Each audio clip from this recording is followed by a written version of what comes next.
Eight, 7, 6, 5, 4, 3, 2, 1, 0.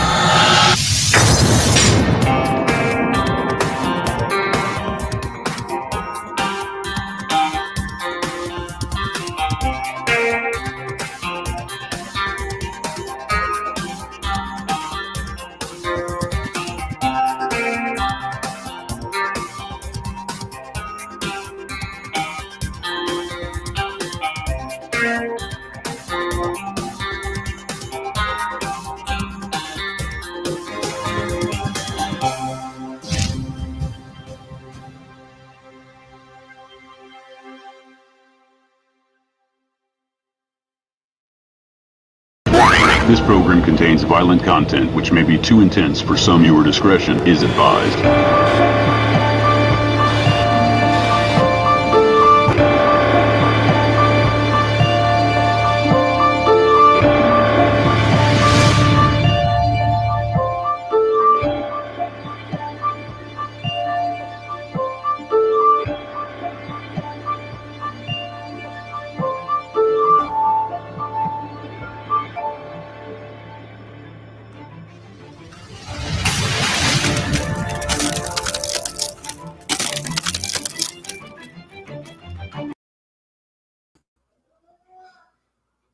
Hello, everybody.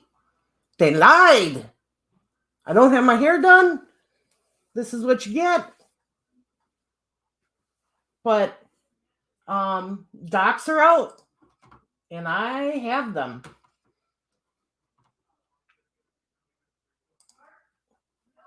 So let me see here. We're going to tear into these really darn quick.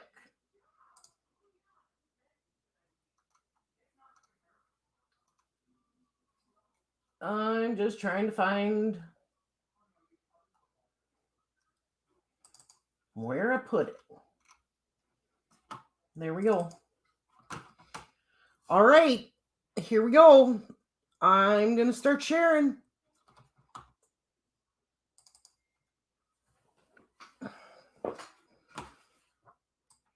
First thing, a picture.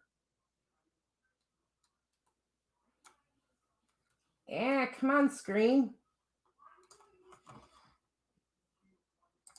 There it is. That's the first picture. Second picture. We all saw that one.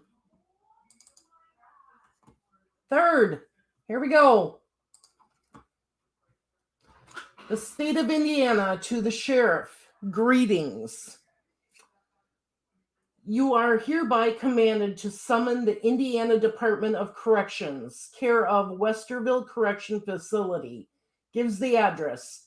To permit Attorney Bradley A. Rozzi, Attorney Andrew J. Baldwin, and their agents to enter onto the Westville Correction Facility for the purpose of inspecting, measuring, surveying, and photographing the individual cell blocks and surrounding facility wherein defendant Richard Allen has been continuously incarcerated since November of 2022.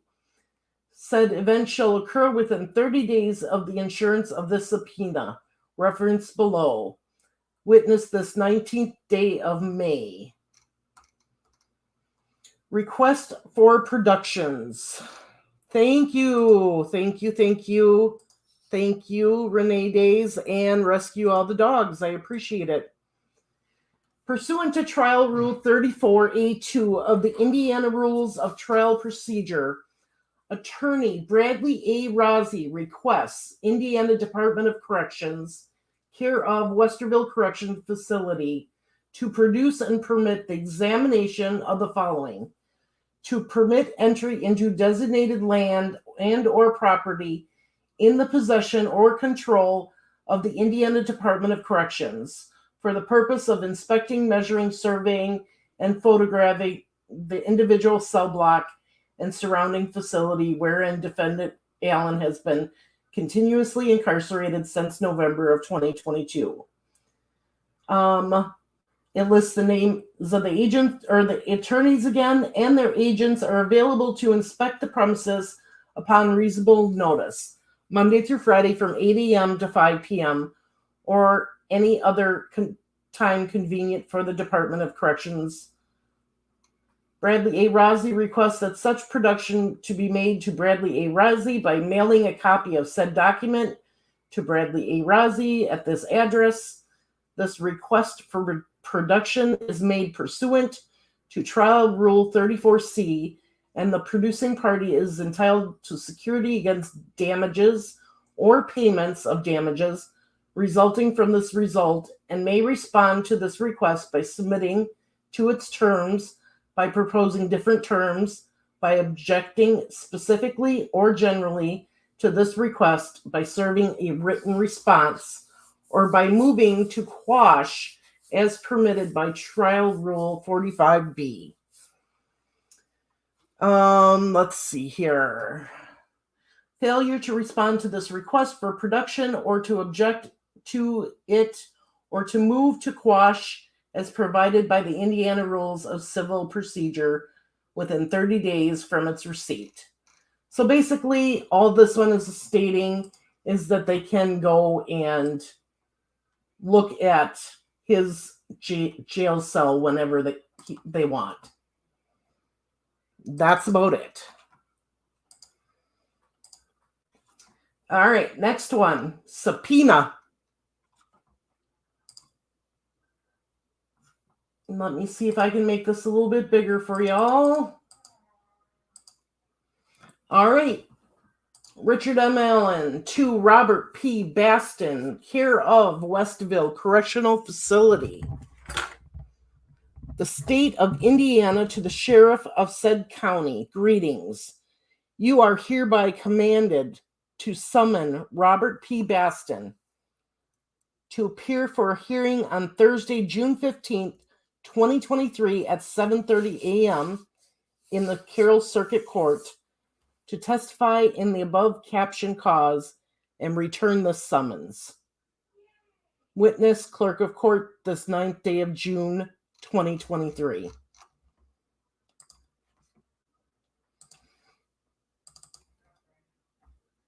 Moving right along. Oh, I know what this is. I've seen these. In the Tabitha case, everyone. All right. This is called a Certificate of Analysis. M.J. Harper, Indiana State Police District 14. Laboratory case number. Request. Agency case number. Request type. Firearms. Laboratory activities were performed between 10/14/2022 and 10/19/2022. Description of items. Laboratory item 16. Sealed paper bag containing a sealed envelope containing a 40 S&W cartridge. Results. The cartridge in item 16 was identified as having been cycled in the firearm in item 314 from Indiana State Police Laboratory case number, and it gives the case number. Remarks. Identification. An identification opinion is reached when the evidence exhibits an agreement of class characteristics and a sufficient agreement of individual marks.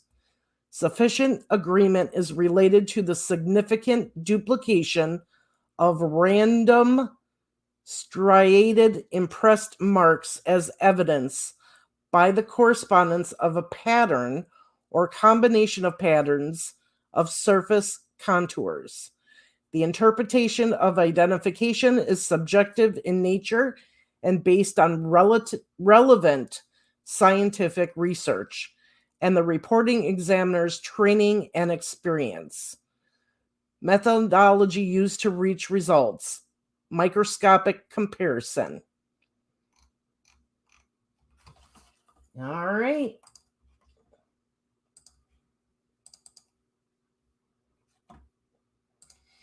Another certificate of analysis.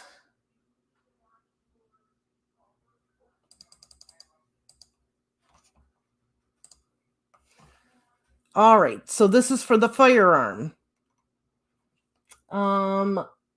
Laboratory activities were performed between 10/14/2022 and 10/19/2022.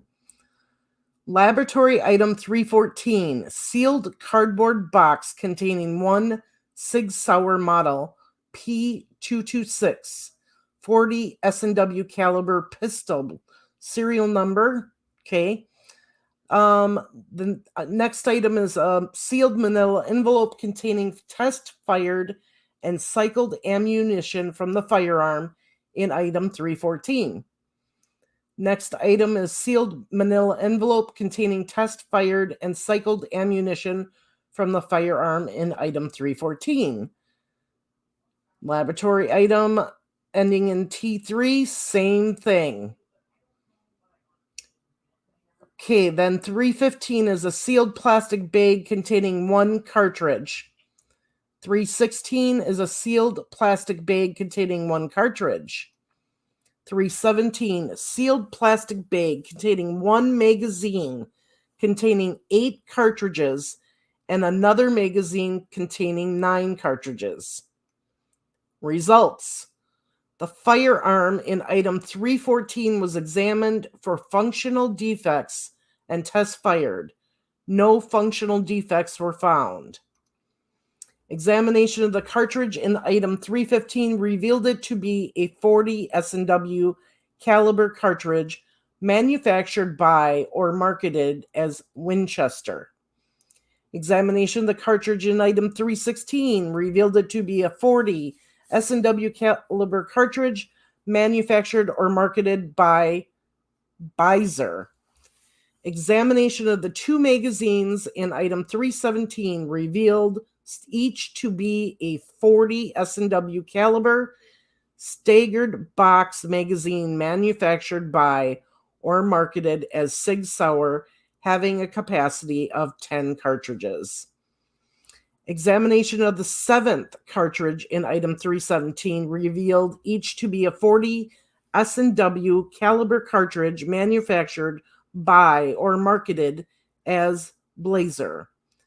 The cartridge in item 16 from Indiana State Police Laboratory was identified as having been cycled in the firearm in item 314.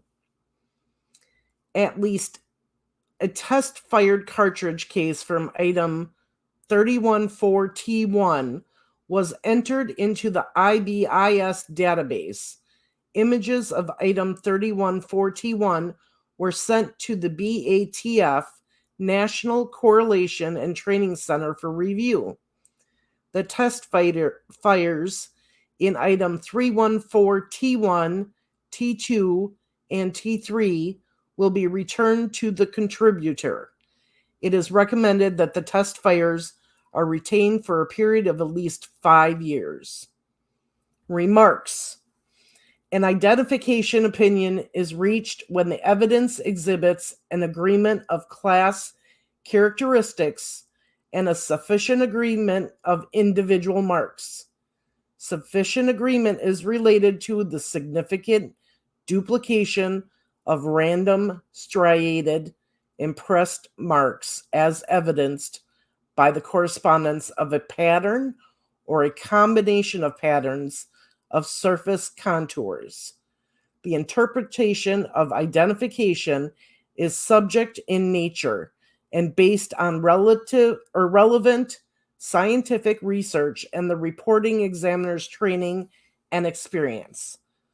Methodology used to reach results: physical examination and classification of firearms, function test, barrel and overall length measurement, test firing, ammunition component characterization, microscopic comparison, NIBIN. Not sure what that is. Does anybody know what NIBIN is?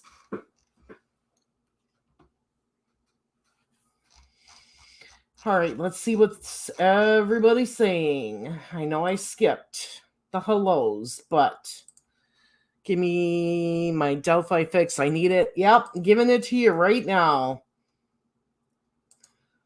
Look up Fort Myers 8, the hog trail killers, and the... Okay. Been telling people about it for over 10 years and finally making ground, it seems. Well, that's good. The first two are connected, making at least... Wow.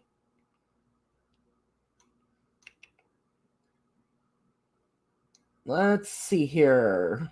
Bunch of hellos.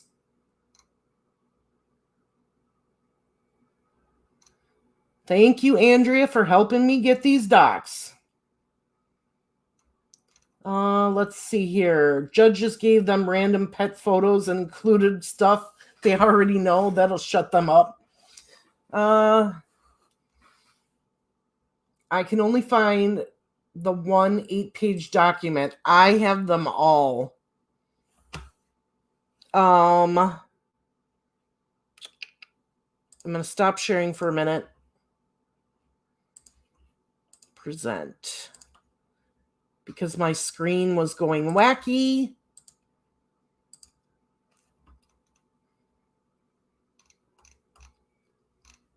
So, probably, yeah, that's what I was thinking. National Ballistics Institute of something.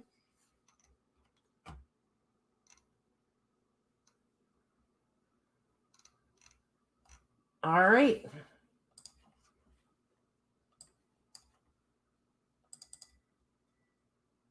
Next.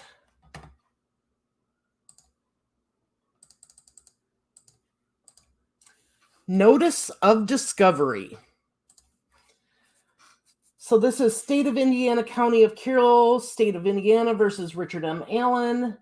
Comes now the defendant, Richard Allen, by counsel, and gives his attorney, and serves upon the Indiana Department of Corrections, care of Westville Correction, a subpoena and request for production to non-party to be answered within 30 days from the date serviced. See attached. I certify that I have served a copy of this document by first-class U.S. mail, postage prepaid upon the Indiana Department of Corrections, care of Westerville Correction Facility, and by the county e-filing system upon the Carroll County Prosecutor's Office, and Andrew J. Baldwin, the 19th day of May, 2023. That's all there is on that one. Got to give us more information than that.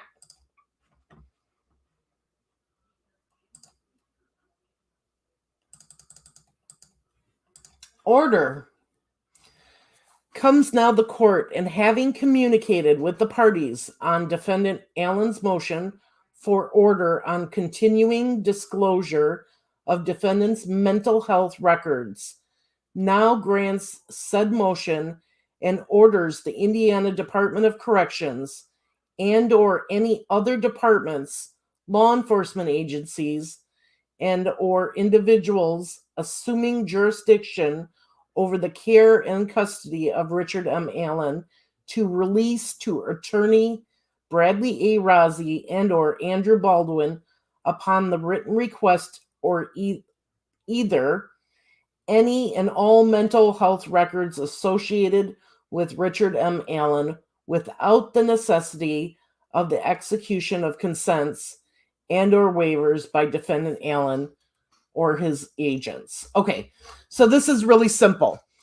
So when you go to the doctor and you have a family doctor and you want to give somebody access to it, you got to sign this form and everything. This foregoes that. They do not need Richard Allen's signature because this is ordered by a court. So his attorneys can get any records for mental health records associated with treatment for him due to this order. They don't need to follow the HIPAA and any of the facilities procedures.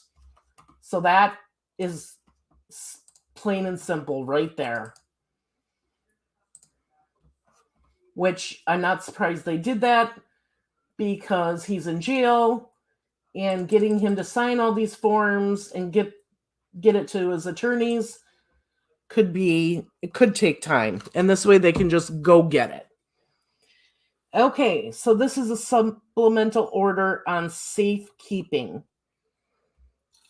Comes now the Honorable Francis C. Gull, special judge in the above captioned cause, and orders the Indiana Department of Corrections through its commissioner to transport defendant Allen to the Cass County Jail, Cass County, Indiana, and release defendant Allen to the care and custody of the Cass County Sheriff, Edward Schroeder. Defendant Allen shall remain in the care and custody of the Cass County Sheriff at the Cass County Jail pending a resolution of this cause. The court further orders the blank to facilitate the transfer of defendant Allen to and from all scheduled hearings in this case, all of which is ordered, but it doesn't have a signature. So, you got him? All right, awesome.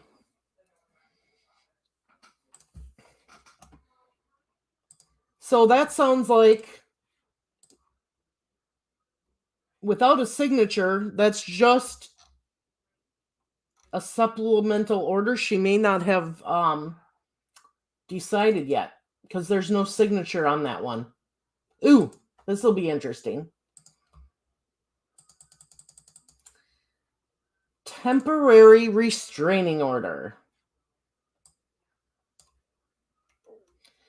Comes now the court, and having reviewed defendant Allen's verified motion for temporary restraining order and preliminary injunction, finds that immediate and irreparable injury, loss, or damage will result in the absence of an order pending a hearing in this case. As such, the court grants said order and herein directs the Indiana Department of Corrections by and through its staff from videotaping any further attorney-client conferences between defendant Allen and his legal team. The court further orders that defendant Allen's legal team shall be afforded the opportunity to utilize their laptop, computers, and cell phones in the course of conducting conferences with defendant Allen at the Westville Correction Facility and or any other Department of Corrections facility wherein defendant Allen may be housed.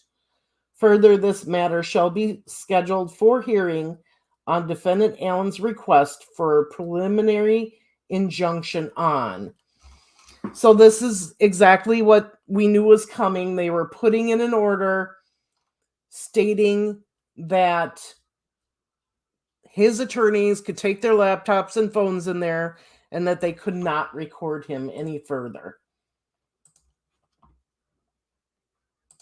That just makes sense.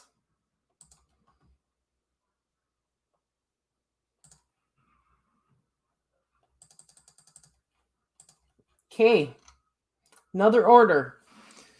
Comes now the court, and having reviewed defendant Allen's motion for order on continuing disclosure of defendant's mental health records, now grants said motion and orders the Indiana Department of Corrections and or any other departments and or individuals assuming jurisdiction over the care and the custody of Richard M. Allen to release to Attorney Rozzi and Baldwin upon their written request any and all mental health records associated with Richard M. Allen without the necessity of the execution of further contents and waivers by defendant Allen. Well, that we already knew.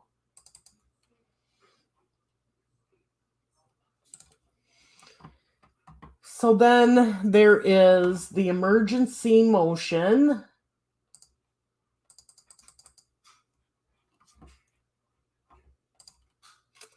Emergency motion to modify safekeeping order.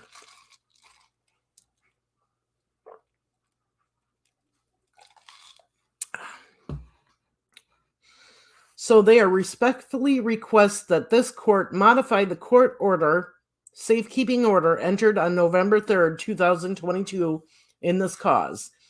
In support of said motion, Attorney Rozzi states as follows. On or about October 28, 2022, Mr. Allen was charged with 2 counts of murder. Mr. Allen's bond was set in the amount of $20 million. On November 3rd, 2022, prior to counsel being assigned to Mr. Allen, the Carroll County Sheriff, via formal motion, filed his request by the Sheriff of Carroll County, Indiana, to transfer inmate from the custody of the sheriff to the custody of the Indiana Department of Corrections for safekeeping.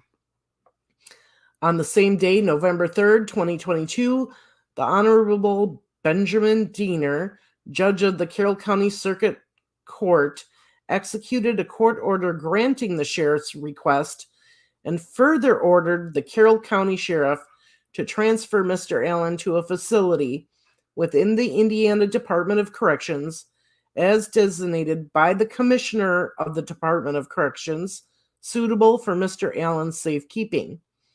All decisions regarding Mr. Allen's detention's circumstances were made prior to counsel being assigned to Mr. Allen to speak on his behalf. No formal hearing regarding the sheriff's safekeeping request have been conducted as of the date of filing of this motion. Mr. Allen is currently incarcerated in the Westville Correctional Facility, where he has been detained since November 2022.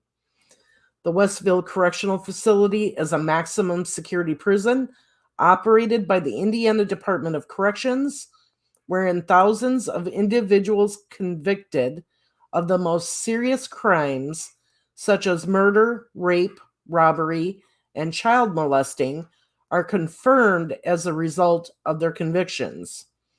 To the best of counsel's knowledge, Westville Correctional Facility does not routinely house offenders awaiting trial who are presumed innocent, as the presumption should be with Mr. Allen.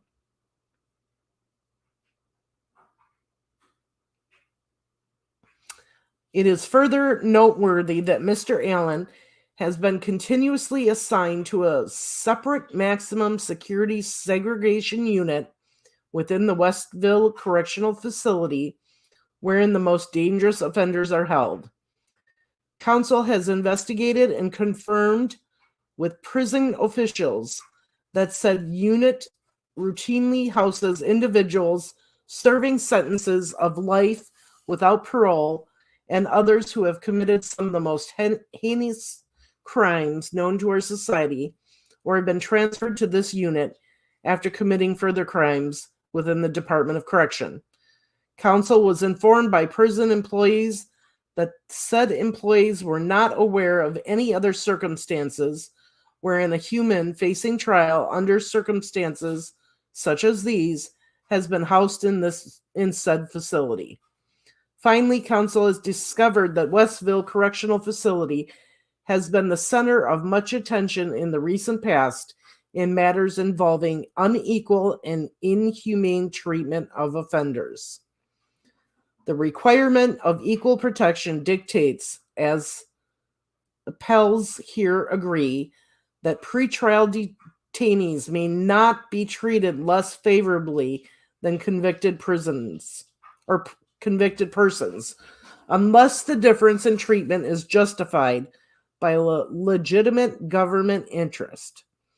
Brief of appellees at 43, as the Second Circuit indicated in Ream versus Malcolm, the demands of equal protection of the laws and of due process prevent unjustifiable confinement of detainees under worse conditions than convicted prisoners. And it gives a bunch of case law.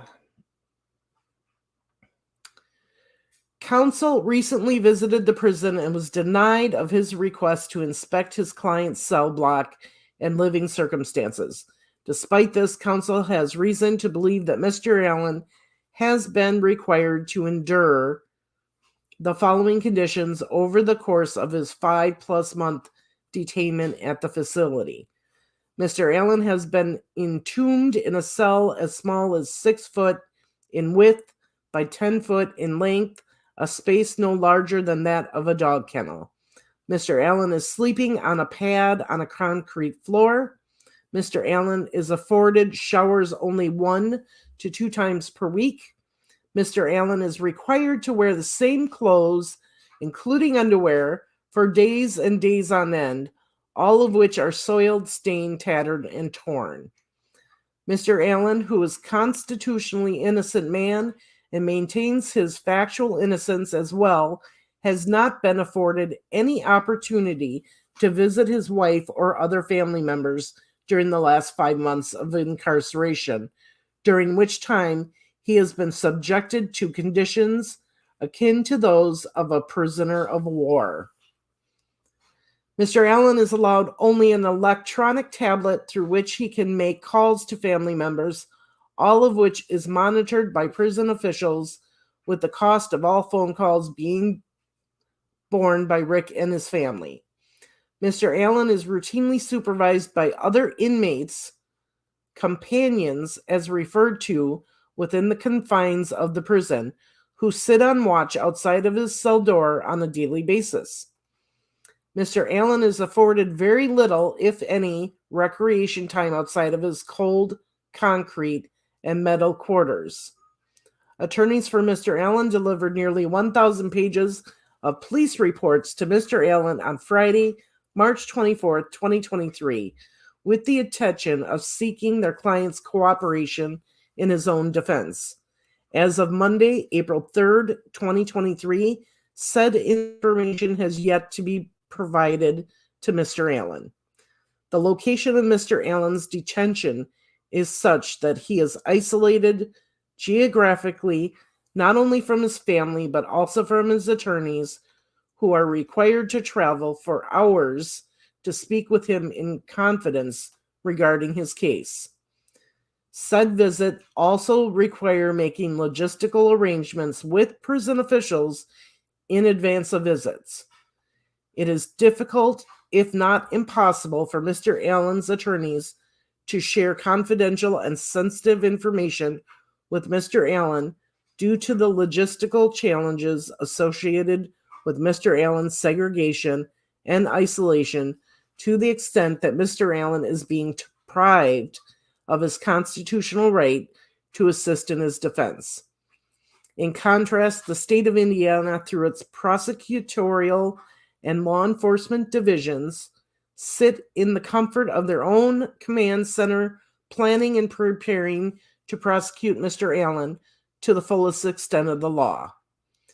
In sum, Mr. Allen is being treated far less favorably than a convicted person, many of which are housed in less secure areas of the prison, are offered programming, therapy, and mental health services, routine recreation, and contact visits with family and friends. To further complicate matters, Mr. Allen has suffered from depression dating back to his early years. Upon his incarceration, Mr. Allen was presumably evaluated and medicated by prison medical staff.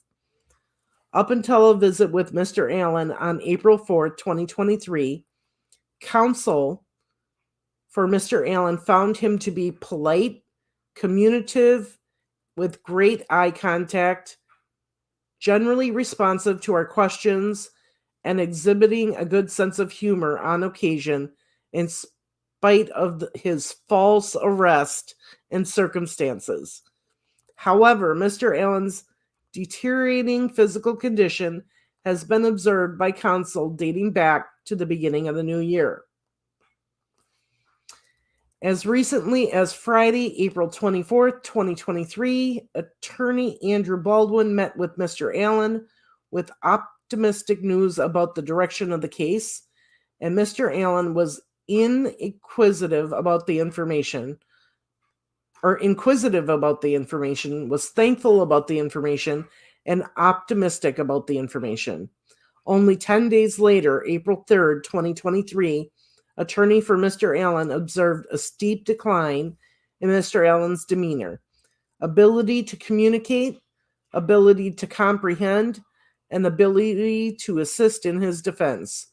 Simply put, this version of Richard Allen was a very different version than counsel for Mr. Allen had interacted with over the past 5 months.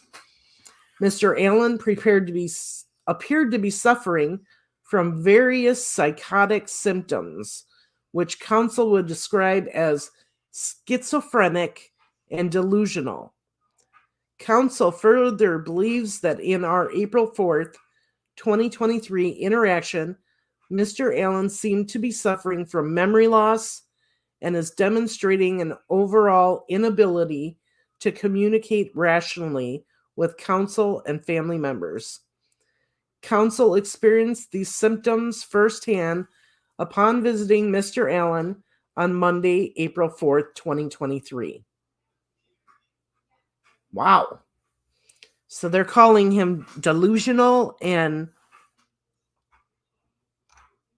schizophrenic.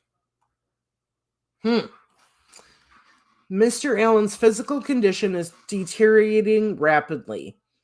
Attached Exhibit A is a photo of Mr. Allen taken by counsel at the correctional facility on April 4th, 2023. Said photo reflects the significant toll of his current incarceration on his physical person and, by extension, his mental capacity. By contrast, see Exhibit B, which reflects his condition a year or two prior to his incarceration. The conditions under which Mr. Allen has been forced to endure are akin to that of a prisoner of war.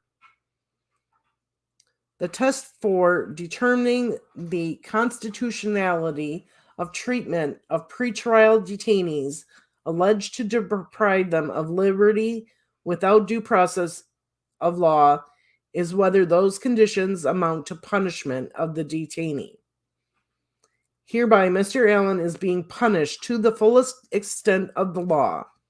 The conditions he is currently enduring have been thrust upon him without any judicial analysis of the need for such a deprivation of his liberties. Further, counsel is unaware of any facts outside of those generally alleged in the sheriff's safekeeping petition, which support the need to detain Mr. Allen on what could casually be referred to as death row. So basically, the attorneys are saying he's basically on death row, which, no, because death row is different from being put in a cell and kept away from everybody.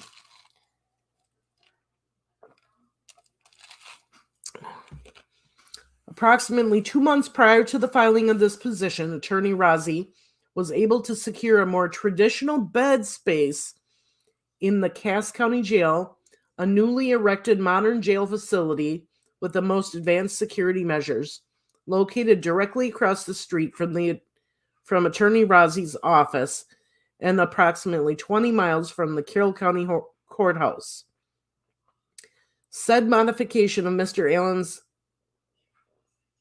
incarceration would result in a more human living environment in which Mr. Allen would be afforded immediate access to his attorneys, and more importantly, would allow Mr. Allen to have regular contact visits with his family, i.e., this detention circumstance would afford Mr. Allen due process of law.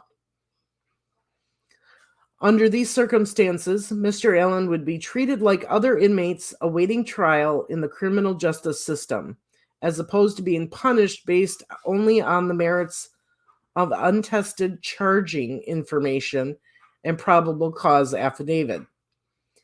In the process of facilitating Mr. Allen's removal from Westville Correctional Facility, Attorney Rozzi communicated with Prosecutor Nicholas McClelland, who articulated that he had no objections to a modification of Mr. Allen's detention circumstances to a facility closer to Carroll County.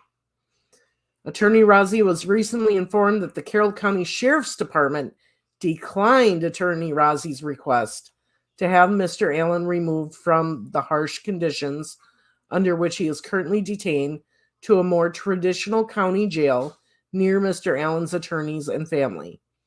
Mr. Allen asserts that said denial is a deliberate attempt to impose conditions upon him that are intended to frustrate his purpose in defending against the charged allegations and create a hardship on him which would drive any human to mental breakdown.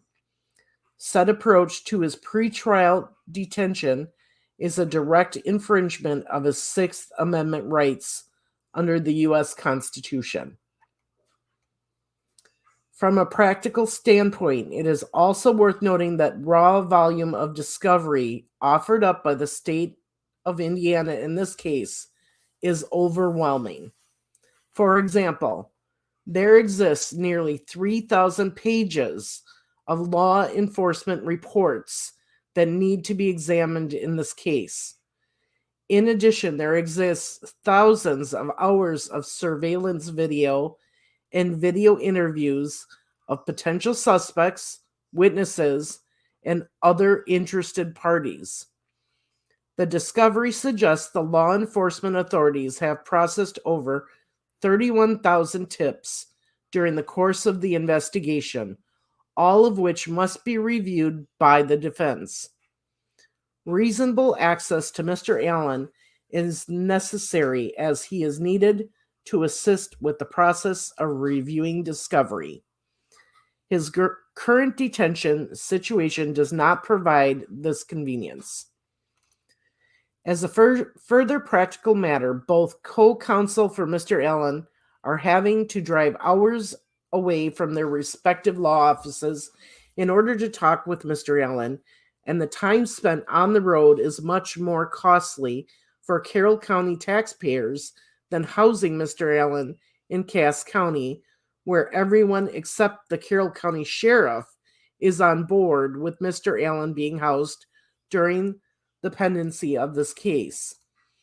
And Attorney Rozzi believes an emergency exists and time is of the essence, based upon the dramatic changes in Mr. Allen's condition, including his change in demeanor, change in appearance, and change in his overall mental health status, and respectfully request that this honorable court modify the safekeeping order as permitted by, and they give the law number, and order Richard Allen to be transported and housed at the Cass County Jail or somewhere near to his family and lawyers, and to do so without a hearing, or in the alternative to conduct a hearing as soon as possible before Mr. Allen is placed in further jeopardy due to his current placement, and also that Mr. Allen may assist his lawyers in addressing Mr. Allen's mental health concerns, as well as allowing Mr. Allen to participate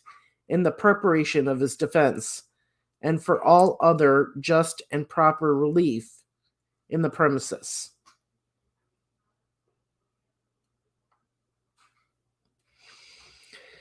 So basically, we knew most of this. What we didn't know, there's 3,000 pages of law enforcement reports and thousands of hours of surveillance video interviews of potential suspects, witnesses, and other interested parties. That is a lot of information to go over.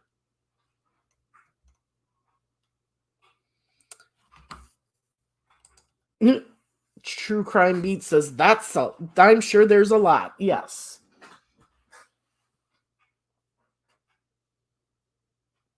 Chris, I have not read the documents. I am reading them as I came on air. So you're going to have to be patient and go with the flow as I bring them up.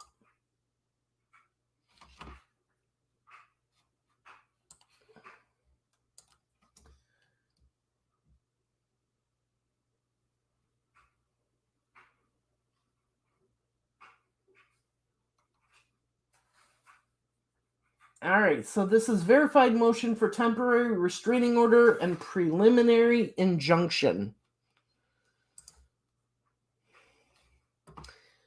Comes now Attorney Bradley A. Razzie, and in support of his motion for temporary restraining order and preliminary injunction, now swears and affirms as followed. On or about November 14th, 2022, Attorney Razzie entered his appearance on behalf of Defendant Allen. On or about November 14th, 2022, Attorney Baldwin entered his appearance on behalf of Defendant Allen. Both Attorney Baldwin and Attorney Razzie continue to represent Defendant Allen as of the date of this motion. Defendant Allen is currently incarcerated in the Westville Correctional Facility, pursuant to November 3rd, 2022 and April 14th, 2023 safekeeping orders. He's in a maximum security unit of Westville where attorneys are required to travel. We've heard that already. At various times between November of 2022 and April of 2023, both Attorney Razzie and Attorney Baldwin visited Defendant Allen in the maximum security unit at Westville. During the visits, Attorney Razzie and Attorney Baldwin were allowed to possess their cell phones and computers to assist with the attorney-client dealings. Said visits typically occurred in the office of the captain of the Westville Correctional Facility or other office space which appeared to be reserved for administrative uses. Other than the presence of an officer placed immediately outside of the door of the various meeting spaces until a visit on or about Friday, April 21st, 2023, some semblance of privacy was offered up to the attorneys and Defendant Allen. On or about April 25th, 2023, attorneys for Richard Allen filed an emergency motion to modify safekeeping order. Said motion contained various allegations regarding the unacceptable conditions under which Defendant Allen has and continues to be detained. In response to this motion, the court essentially reaffirmed the original safekeeping order, deferring matters of Defendant Allen's incarceration to the Indiana Department of Corrections. On or about April 21st, 2023, Attorney Baldwin and his staff member visited Defendant Allen at the Westville Correctional Facility.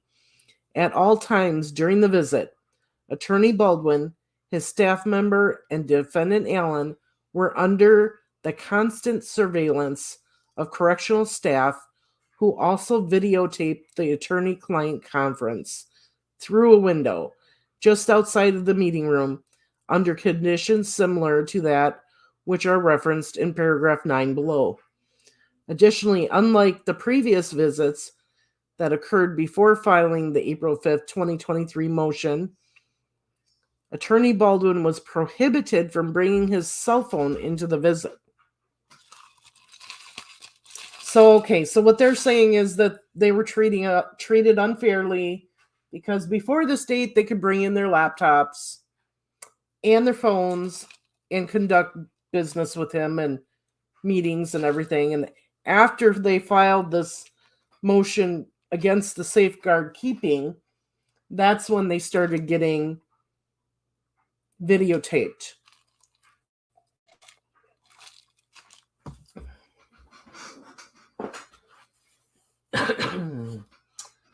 On May 4th, 2023, Attorney Razi and his staff member visited defendant Allen at Westville Correctional Facility. Attorney Razi and his staff members were placed inside an administrative office, which was approximately 12 feet by 8 feet in size.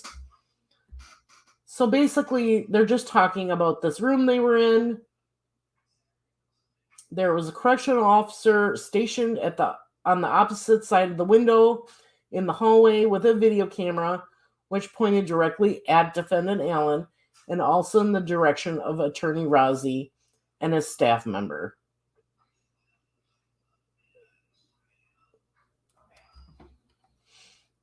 The attorney saying it's an infringement on the accused's rights to confidential communication with counsel. Attorney Razi was prohibited from possessing a cell phone and laptop computer during this visit. As a result of this, Attorney Razi had no ability to discuss with defendant Allen any part of the major discovery that has been offered up to the defense in the case. So they're requesting that the court issue a temporary restraining order pursuant to Rule 65B prohibiting the Indiana Department of Corrections from videotaping the attorney-client visits, as well as authorizing them to have their laptop and cell phone.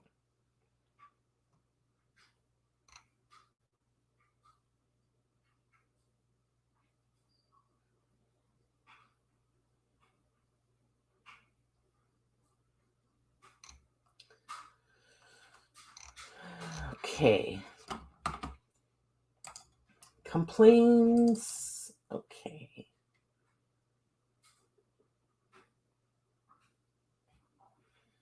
There's a lot of motions on his mental health records. Comes now the defendant Richard M. Allen by counsel and respectfully requests that this court issue an order directing the Indiana Department of Corrections, Carroll County Sheriff's Department, and any other authorities detaining defendant to release the defendant's Allen's attorneys, Razi and Baldwin, copies of any and all mental health records associated with defendant Allen. So they're just saying that they need this information. Prior to defendant Allen's incarceration, defendant Allen did execute a power of attorney in favor of his wife, Kathy Allen. However, no healthcare representative directives were executed by defendant Allen. So he gave her access to get information, but he did not give her power to direct his care.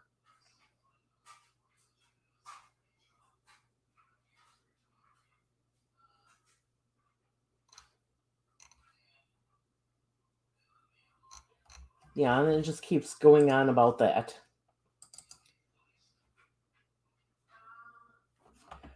Okay. Motion in Limney regarding ballistics.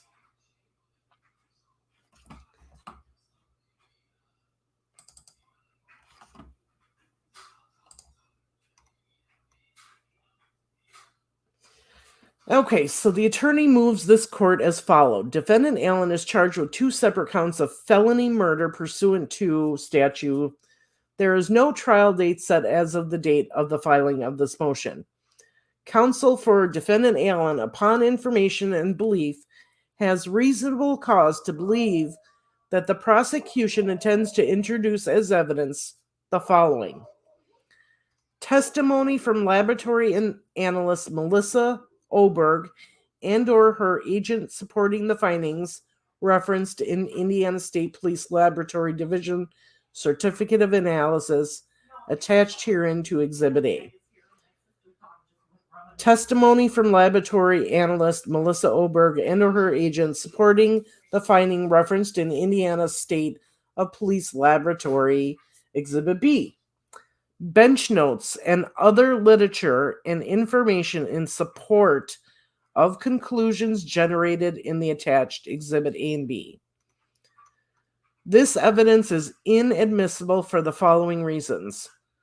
The items analyzed and the conclusions drawn by the Indiana State Police Laboratory Division are irrelevant and therefore inadmissible under Rule 401 and 402 of the Indiana Rules of Evidence. The probative value of said evidence is substantially outweighed by the danger of unfair prejudice. Furthermore, admission of such information will confuse and mislead the jury, all of which is in violation of Rule 403 of the Indiana Rules of Evidence. Testimony regarding the analysis and conclusions referenced in Exhibit A and B runs afoul of Rule 702 of the Indiana Rules of Evidence in that the examiner is not qualified to draw the referenced conclusion, and in addition, the examiner's testimony does not rest upon reliable scientific principles. Such evidence is not necessary for a full and fair determination of the facts of the instant cause.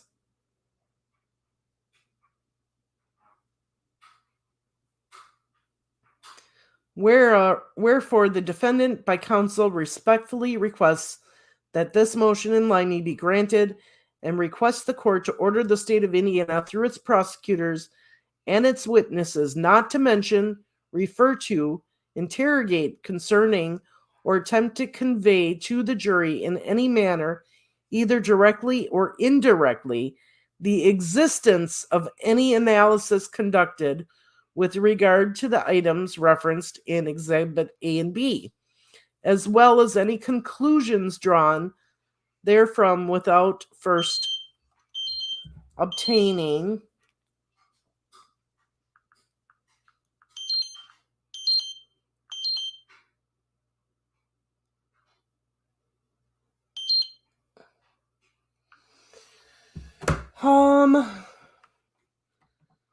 what link are you asking me to give? The invite link? True Crime Beat, you want to come up?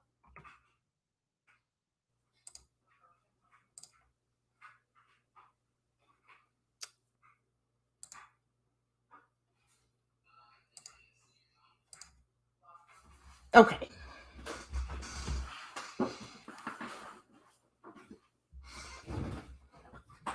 So basically, they don't want them to mention anything about the analysis or the findings of this bullet at all.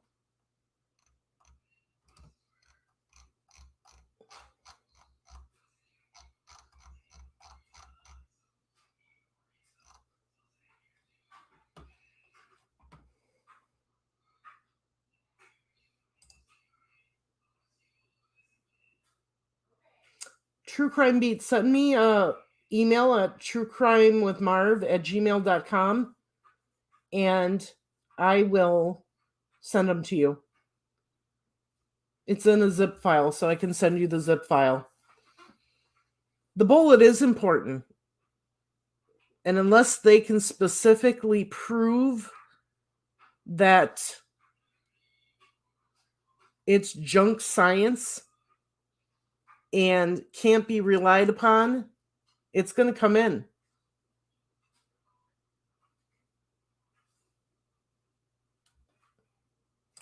It all depends on their experts.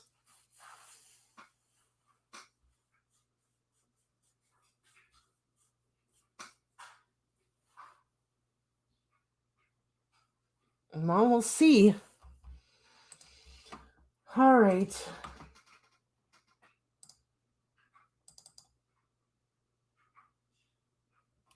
Motion to quash subpoena. Comes now the defendant, and his lawyers request that this honorable court quash the subpoena issued by Carroll County Prosecutor Nicholas McClelland on or about the 20th day of April 2023 in the above captioned matter. In support of said motion, Defendant Allen states as follows. On or about April 20th, Defendant Allen was served with a motion for leave of court to subpoena third-party records. Attached to the said motion was a subpoena duces tecum directed to Westville Correction Facility, a division of the Indiana Department of Corrections. More specifically, said subpoena referenced the following documents and records to be produced. Okay, so this should be interesting. Any mental health records that you may have concerning Richard Allen, including all records from any physician that has evaluated or examined Richard M. Allen from the beginning of his stay at Westville Correction Facility on or about November 3rd, 2022 until present. The result of any mental health evaluation and or exams performed on Richard M. Allen while he's been incarcerated between those dates also. Any other documents, records, notes, videos, and or writings that the facility may have pertaining to Richard M. Allen's mental health during the time of incarceration at Westville Correctional Facility. The subpoena is unreasonable and oppressive for the following reasons. Disclosure of the documents violates Defendant Allen's privacy rights and Prosecutor McClelland is requesting records which are irrelevant as there are no pending matters pertaining to Defendant Allen's competency to stand trial, nor has Defendant Allen raised the defense of insanity. Defendant Allen respectfully requests that his court issue an order quashing the subpoena and for all other just and proper relief in the premises. That's his attorneys just doing his job.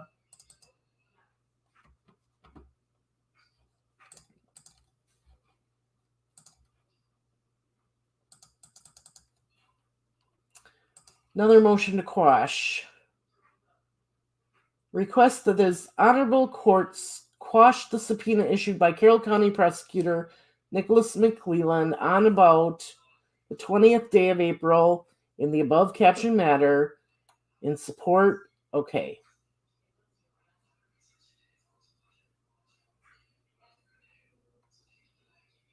This is the exact same thing that we just read.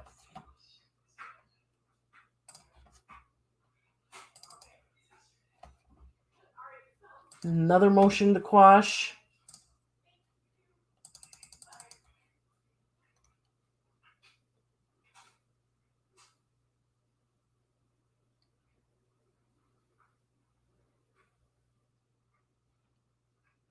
Okay, this subpoena referenced the following documents and records to be produced. Any and all audio video recordings of Richard M. Allen while he is in his cell or being moved from his cell to recreational area for the time period of his incarceration. Any notes from guards, inmates, or other Westville personnel that have made written observation of Richard M. Allen either while he is in his cell or when he is being moved from one place to another for the time period of his incarceration at Westville. Recordings of any interviews done with Richard M. Allen by anyone at the facility while he has been incarcerated at Westville Correction. Copies of any recorded phone calls outside of phone calls made to his attorneys while he was incarcerated in the facility. any written requests made by Richard M. Allen while he was at the facilities. Any other documents, records, notes, videos, and or writings that the facility may have pertaining to Richard M. Allen for his incarceration at the facility.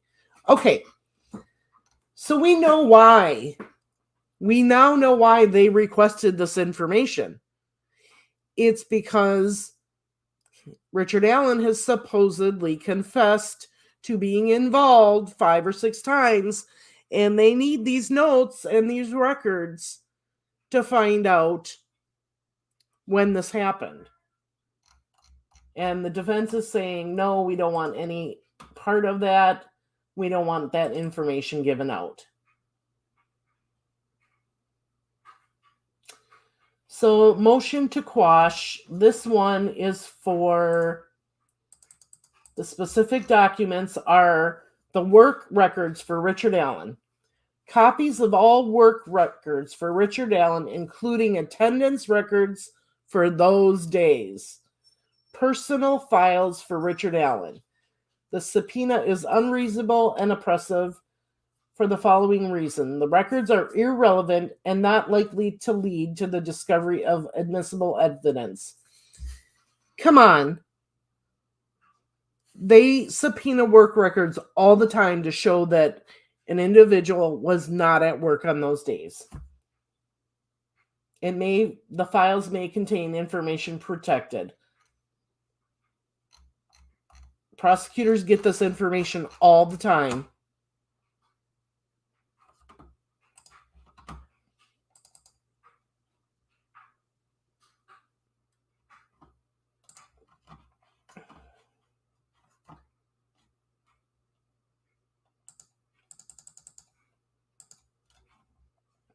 All right, guys, I need a 2-minute break. I have to go to the bathroom. I will be right back. Please talk amongst yourselves, and I'll come read some comments before we start with this one.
Okay, so we knew that there was going to be a lot of these motions.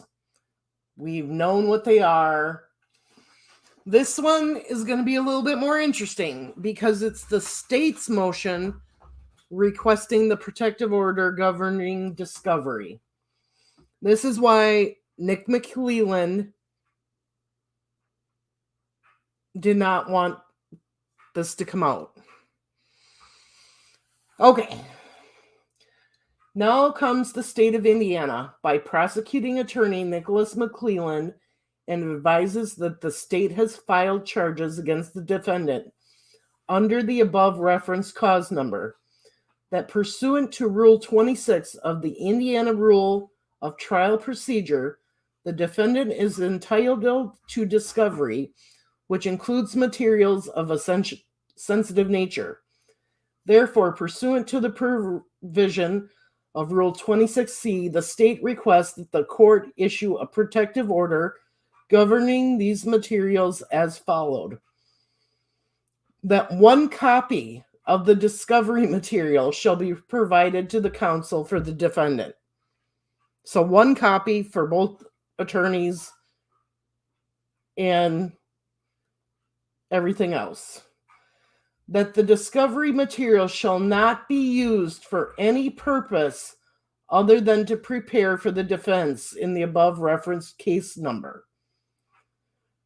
That the discovery material shall not be publicly exhibited, displayed, shown, used for educational, research, or demonstrative purposes, or used in any other manner except in judicial proceedings in the above referenced action.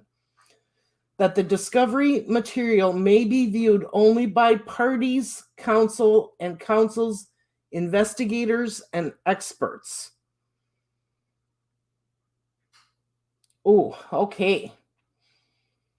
So it can only be viewed by his attorneys, their investigators, and their experts. So all attorneys have law clerks, and things like that. And this is stating that they couldn't see these. Ugh. That if copies of the discovery material are made and provided to the defendant, investigators, or expert for the defense, that sensitive and private information contained in the discovery shall be redacted, including any social security numbers, IDAC information, or NCIC information, any information related to the personal information of juveniles, including social security numbers, names, date of birth, and any FBI Sentinel information. The discovery material shall not be distributed to any person not authorized to view it, including witnesses, family members, relatives, and friends of the defendant. That no person other than the defendant, counsel for the defendant, and those persons listed in paragraph 5 shall be granted access to said discovery material or the substance of any portion thereof, unless that person has signed an agreement in writing that he or she has received a copy of this order and that he or she submits to the court's jurisdiction and authority with respect to the material, agrees to be subject to the court's contempt powers for any violation of this order, and is granted prior permission by this court to access said discovery material. That upon final deposition of the case, the discovery material referred to in paragraph 1 and any and all transcripts shall be returned to the Carroll County Prosecutor's Office or maintained by defense counsel pursuant to the terms herein. That counsel for the defendant shall be responsible to ensure that all persons involved in the defense of this case comply with this order. That the written documents, records provided by the state with the discovery material fall under the same rules as described above. Wherefore, the state respectfully asks that the court to issue an order protecting the sensitive material distributed to the defense and for all other just and proper relief in the premise. So he did not want any other person to see this.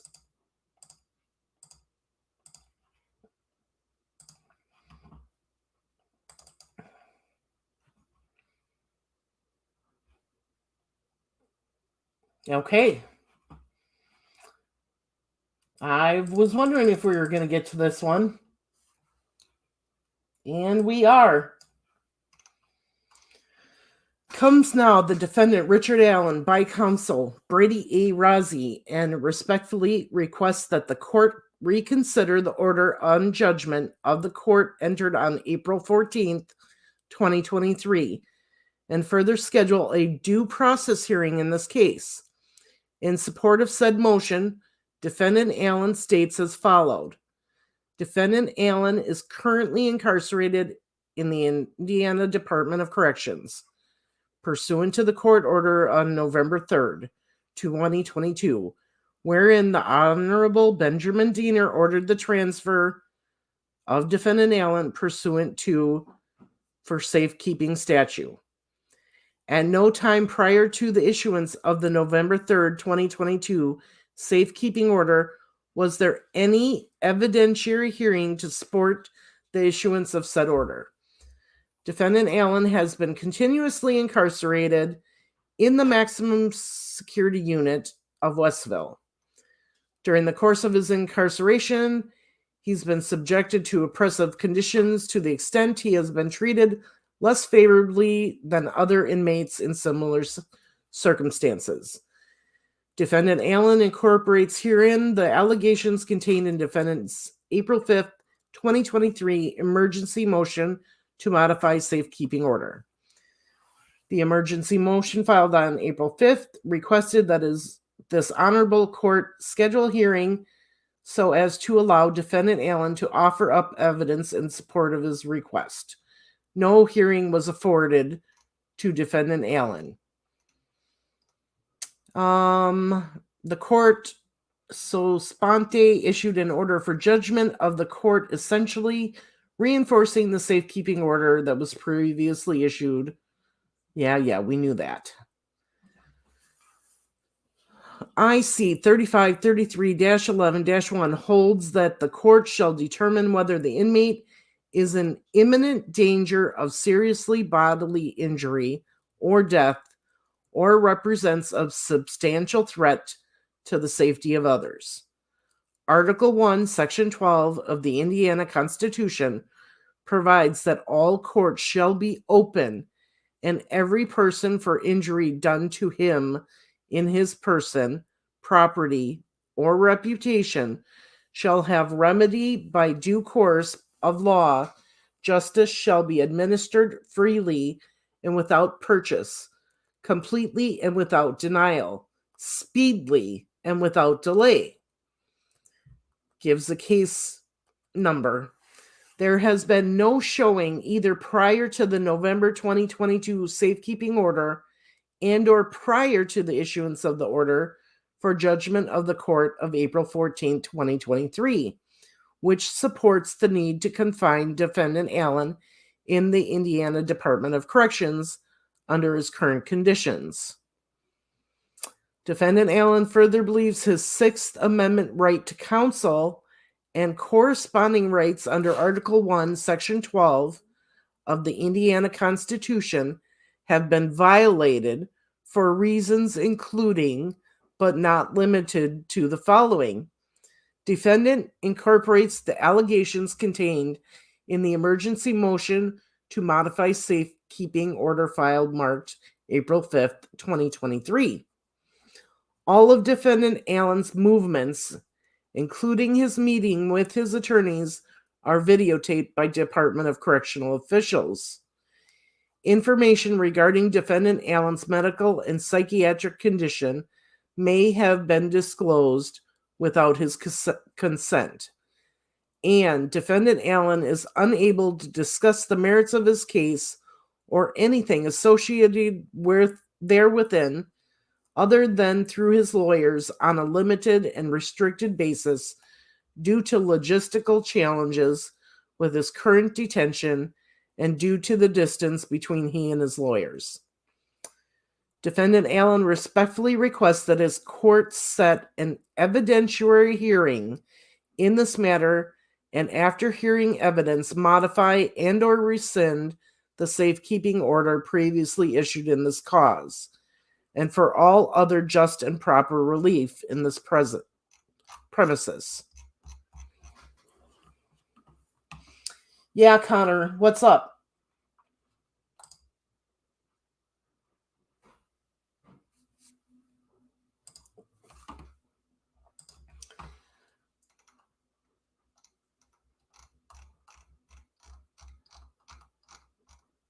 All right, what's the next one?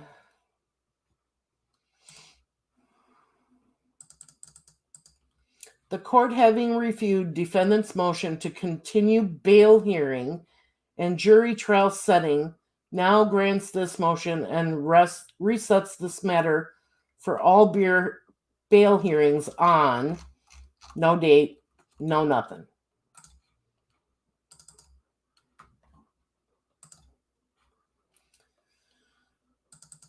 The court reviewed defendant's motion to reconsider and request for due processing hearing, now sets said matter for hearing on. She's got to set all these up when her schedule with her schedule. Verified request to prohibit public access to a court record.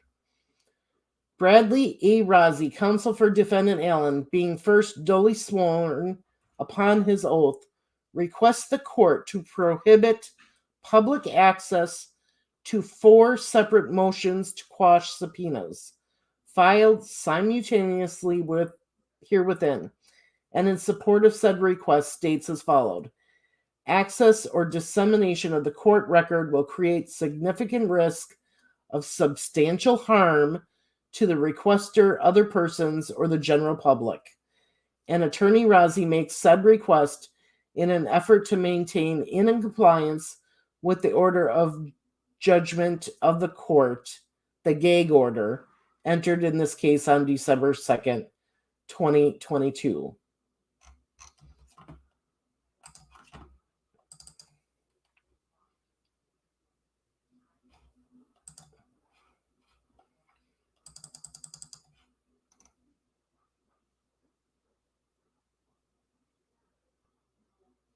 So this one is for the due process hearing. It says the exact same thing.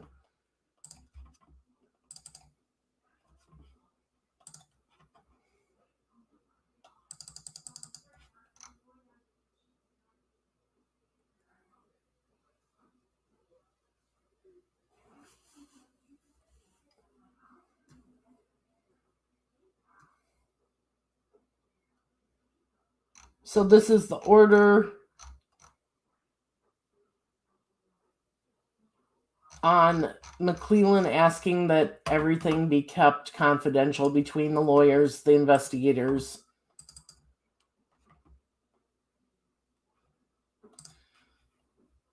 Okay. State's response to defense's petition to bail.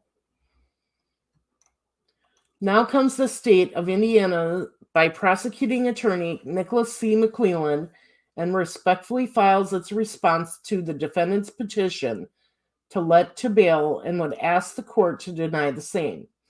The state of Indiana would ask the court to not set bail or to release the defendant on his own recognizances and would ask the court to continue to hold the defendant without bond.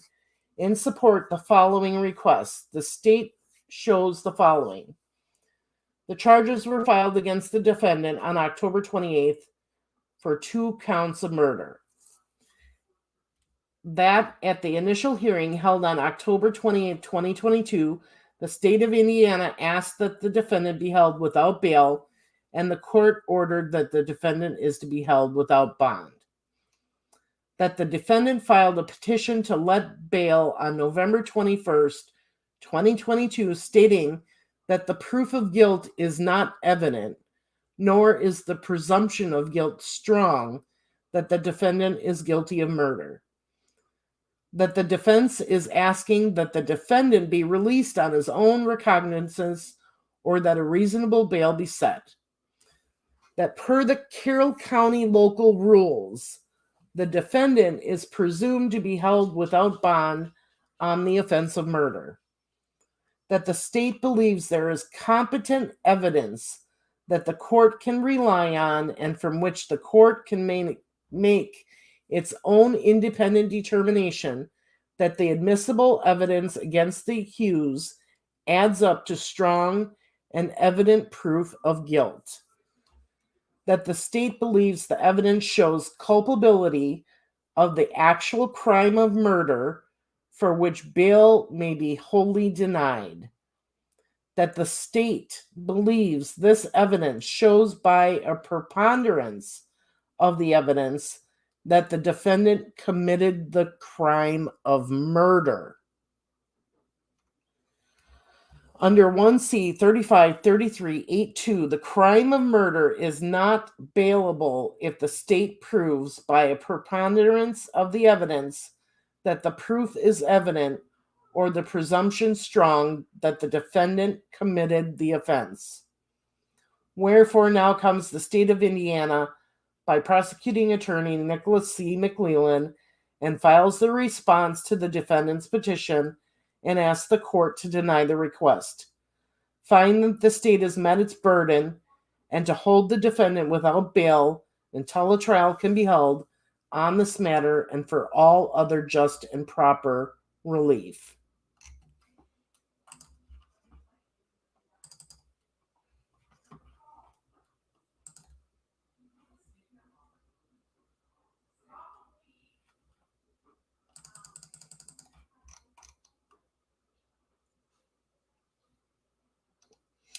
Now comes the state of Indiana by prosecuting attorney Nicholas C. McClellan and respectfully informs the court that the state does not object to the defendant's motion to continue bail hearing and jury trial setting, and in support of said motion states the following.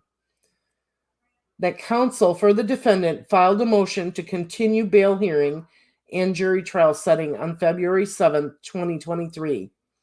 That the state has no objection to continuing the bail hearing currently set for February 17, 2023. That the state has no objection to continuing the jury trial currently set for March 20th, 2023. That the state has no objection to having those matters reset to a date and time that is convenient for all parties. Okay.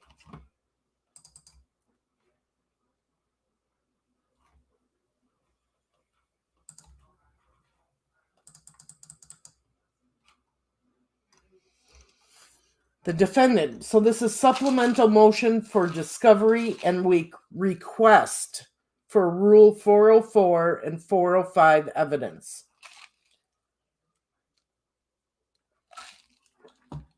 The defendant, by counsel, moves the state of Indiana to produce the following with regard to the above captioned cause of action, to wit, the names and last known address of persons whom the state of Indiana intends to call as witnesses, together with their written statements, recorded or taped statements, videotaped statements, memoranda containing substantially verbatim reports of their oral statements, and memoranda reporting or summarizing their oral statements, including but not limited to any person referred to as a confidential informant who offered up information that may lead to the discovery of relevant information in this cause. The names and last known address of persons known by the state of Indiana to have knowledge pertinent to this case or to this cause of action, but who the state of Indiana does not intend to call as a witness. any and all written or recorded statements and the substance of any oral statements made by the accused or by any other person alleging statements made by the defendant, regardless of whether the state of Indiana intends to call such persons as a witness or indicates the person is a confidential informant, and a list of witnesses to the making and acknowledgement of such statements. Any and all reports or statements of experts or other individuals who conducted any test, experiment, examination, or comparison made in connection with this particular case, including results of physical or mental examinations and of scientific tests, experiments, or comparisons, whether the state intends to use these reports or statements or not. A statement as to whether the defendant or any other person who participated in the alleged crime was acting directly or indirectly at the investigation or on the behalf of the state of Indiana or one of its agents, and if so, state the name and address of said individuals. A statement to any consideration and benefits incurred or offered the state of Indiana has given or intends to give any witness in exchange for his or her testimony, including but not limited to monies paid, a change of prison accommodations and or workstation, or any state action that could reasonably affect the witness's bias and disclosure of any and all state actions and agents' actions taken during the time the witness was cooperating. The name and last known address of persons not intended to be called as the state of Indiana's witnesses, but who have been questioned or interviewed by the state of Indiana or its agents in preparation of this case, together with their relevant written and recorded statements, including memoranda reporting or summarizing their oral statements, and any record of prior criminal convictions. Number 8, grand jury testimony of a witness once he or she has testified. Number 9, a summary of any statement or conversation made by or engaged in by the defendant and overheard by any persons known to the state of Indiana, and a list of any witnesses who have overheard such statements or conversations, together with any and all reports, documents, correspondence, and or videotapes made or received, together with a statement in writing as to whether there has been any electronic surveillance or recordings of conversation to which the defendant was a party. A statement as to whether any telephone calls were made by the defendant following his arrest or whether the calls were taped or overheard by any person known to the state of Indiana. If the call was taped, produce the tape recording, or if the conversation was overheard, then produce a memorandum of the conversation overheard together with the name and address of all persons overhearing such conversation or conversations. All phone records, books, papers, records, tapes, documents, photographs, videotapes, and other tangible objects and evidence which the state of Indiana may use in the prosecution of this matter of which were obtained from or belong to the defendant or any witness, whether as substantive or demonstrative evidence. A record of arrests, criminal convictions, and juvenile records which may be used of any witness who may be called to the state of Indiana, or by the state of Indiana, including but not limited to the defendant. A record of arrests, criminal convictions, and juvenile records which may be used of any witness who is listed on the defense witness list, including but not limited to the defendant.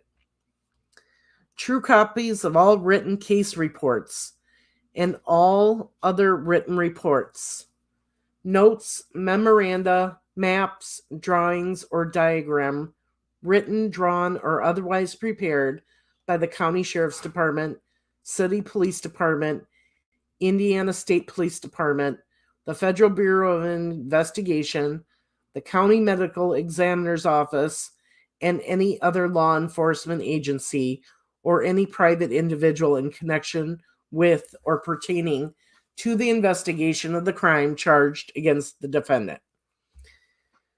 So basically, they want a list of all the discovery. Any statements, anything of anything by anyone.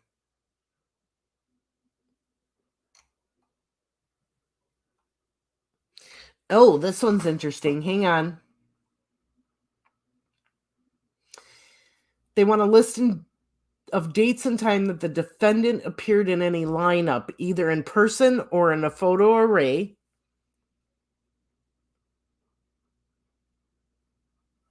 A statement as to whether or not the defendant, any vehicle in which he had an interest or his residence were searched. Okay, that makes sense. A statement in writing by the prosecuting attorney that he has or has no information touching upon any matter of law or fact favorable to and or exculpatory of the defendant, or written memoranda of such favorable or exculpatory information. Okay.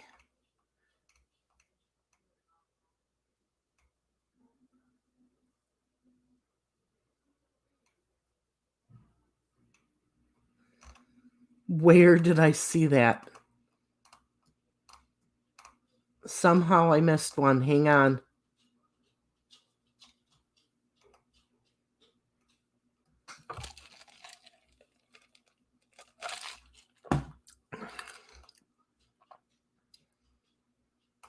Telephone calls. Okay, it was not there. There is something in here about Tobe Lesenby.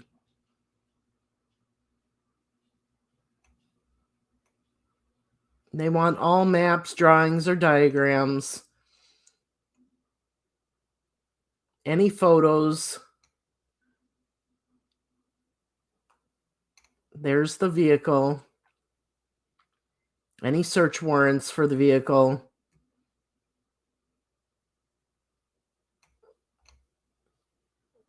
Okay. A statement in writing by the prosecuting attorney that he has or has no information touching upon any matter of law or fact favorable to and or exculpatory of the defendant, or written memoranda of such favorable. Okay.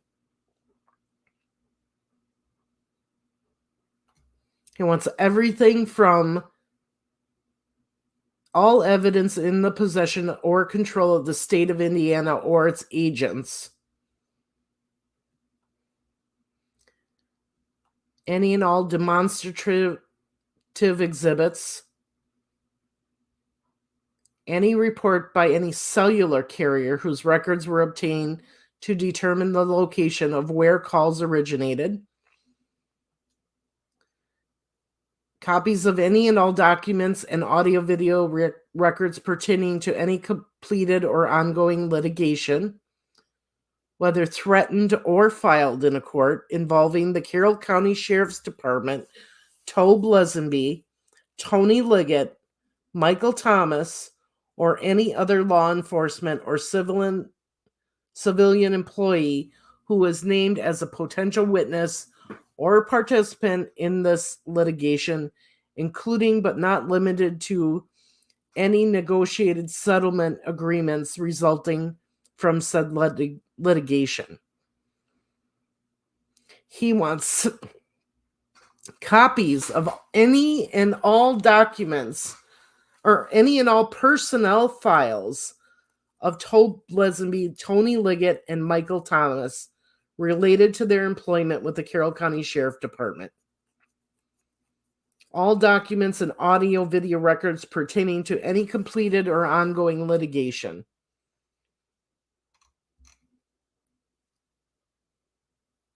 Complete list of individuals who assisted in any way with the investigation associated with crimes. Documents, photos, videos, yeah.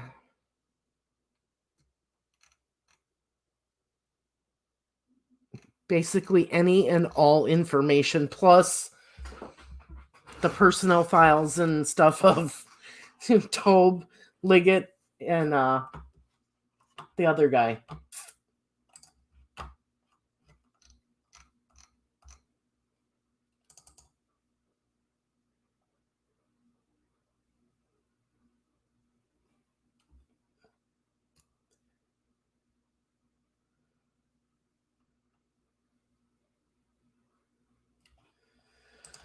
All right. I'm not going to read all of this because a lot of this is repetitive, but I saw a couple of things in here. This is the motion to continue bail hearing and jury trial setting. And this was on February 7th, 2023. So they have not... Defendant Allen filed his petition to let bail. Said petition is scheduled for hearing. So this was a long time ago. The defense is yet to receive the entirety of discovery. The defense anticipates receiving the remaining discovery by the end of this week. The defense believes that the volume of discovery is such that there will not be adequate time to review the discovery in preparation for the trial, or for the bail hearing.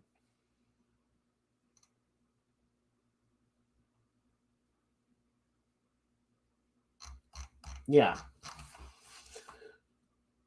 So they requested that those dates be changed, which they were.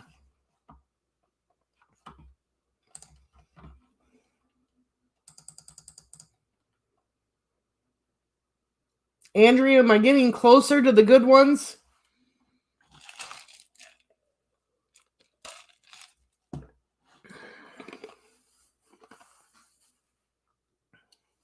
Appearance by attorneys in civil case.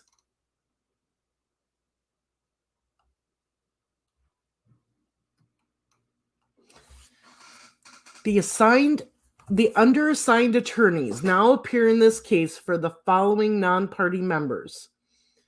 Indiana Department of Corrections. Name, Indiana Department of Corrections, address, phone number. Attorney information for service as required by Trial Rule 5. Name, Aaron M. Ridlin. Office of Indiana Attorney General Todd Rokita. Each attorney listed on this appearance. A. Certifies that the contact information listed for him or her on the Indiana Supreme Court roll of attorneys is current and accurate as to the date of this appearance. Acknowledges that all orders, opinions, and notices from the court in this matter that are served under Trial Rule 86B will be sent to the attorney at the email addresses specified by the attorney on the roll of attorneys, regardless of the contact information listed above for the attorney, and understands that he or she is solely responsible for keeping his or her roll of attorney's contact information current and accurate.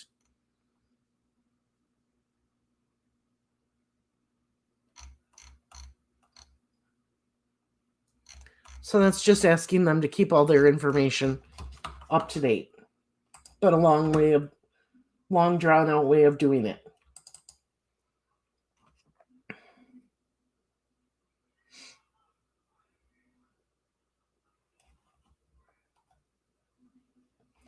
This is just an appearance form.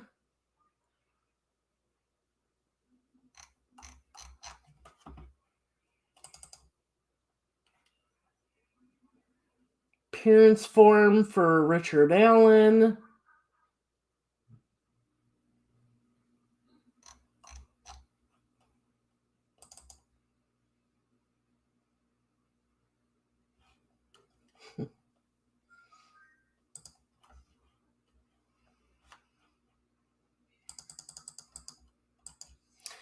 So this is the motion for change of venue, which we know this was from 11/28/2022, and this was denied.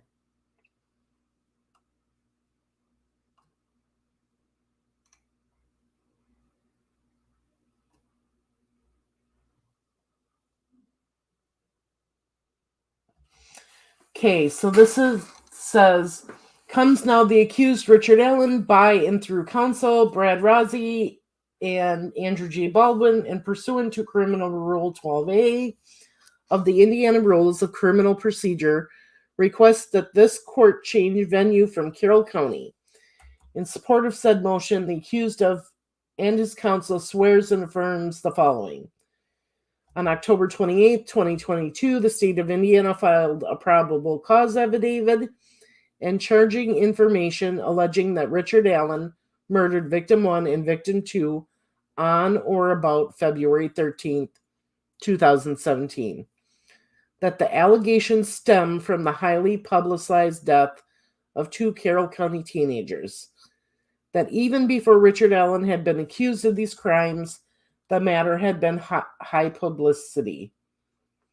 The extensive media attention began while the victims were missing. The extensive media attention continued after the victims were found. Blah, blah, blah. It's been 5+ years. Will make it difficult to find a jury that has not heard of the case. Google Trends and Google Ads detail the amount of internet interest through Google searches for Richard Allen, and the data is quite telling. Wow. They even went on the Google part of it.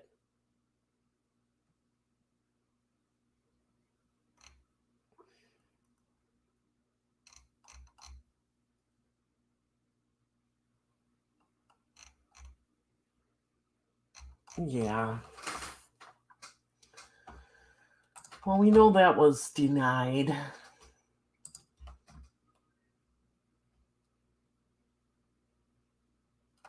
All right, Andrea, go down to where all the motion filed are listed.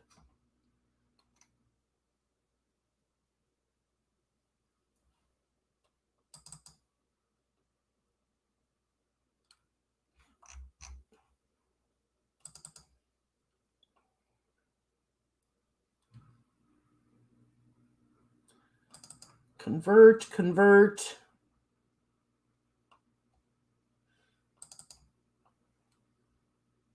Ooh. Hang on. A handwritten note.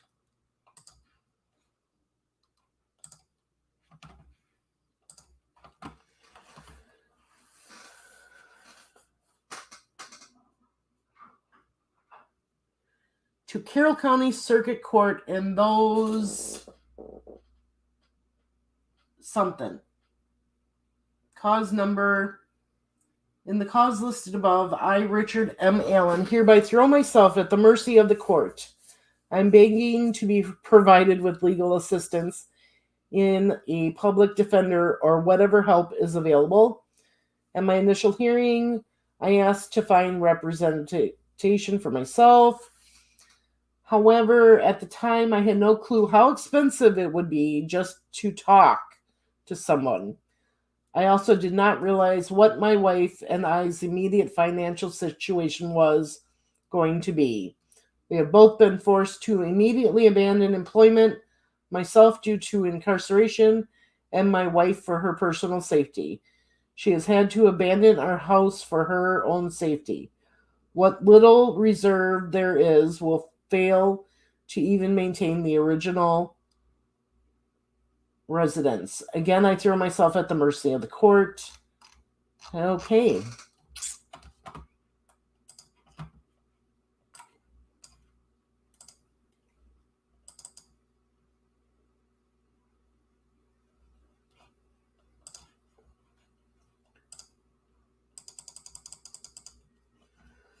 Dear Clerk of Courts, I'm an inmate at Westville Correctional Facility in the same unit that Richard Allen is being housed in, awaiting trial.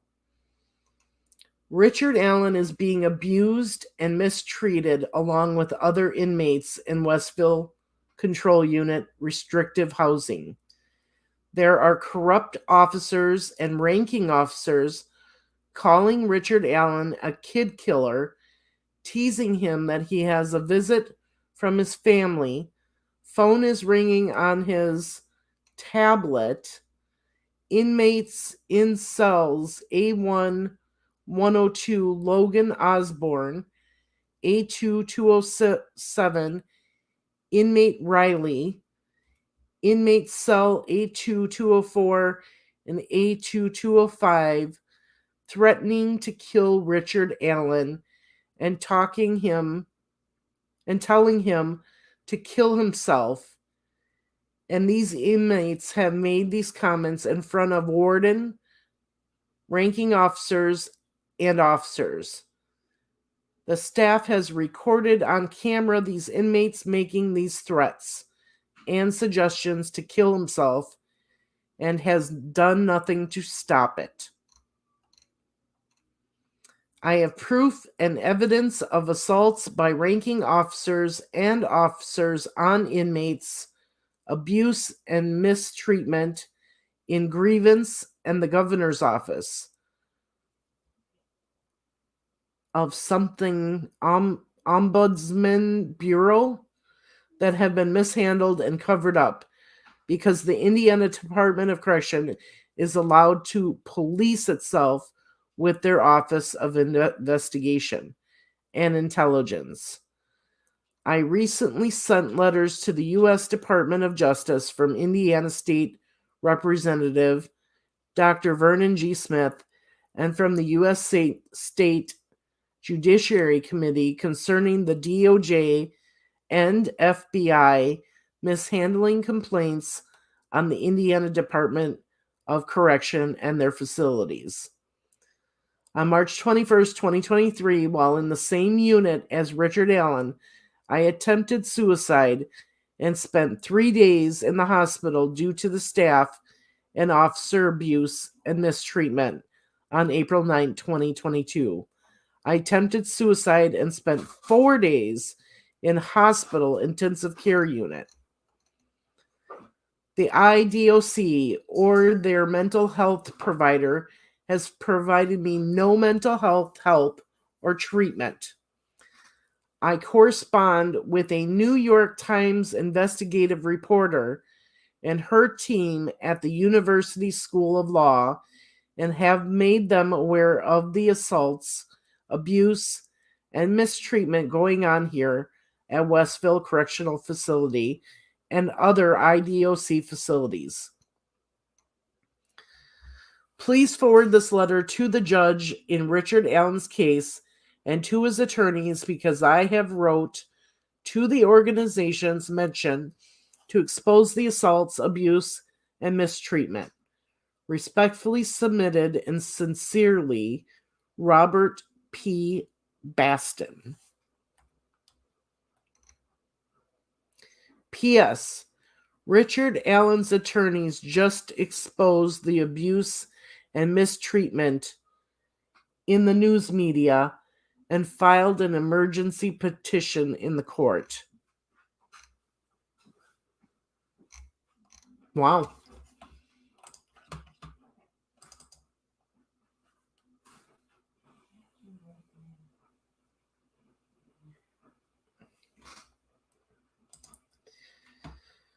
I believe this one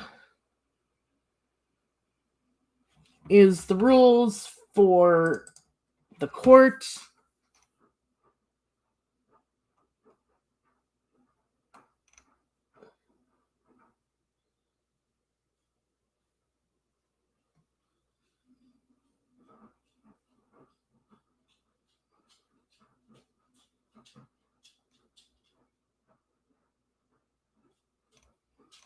This is all about the media.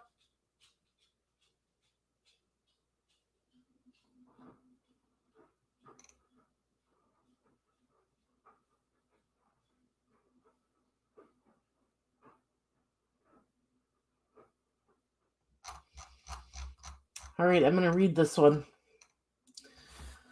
The medical... Actually, hang on just a second.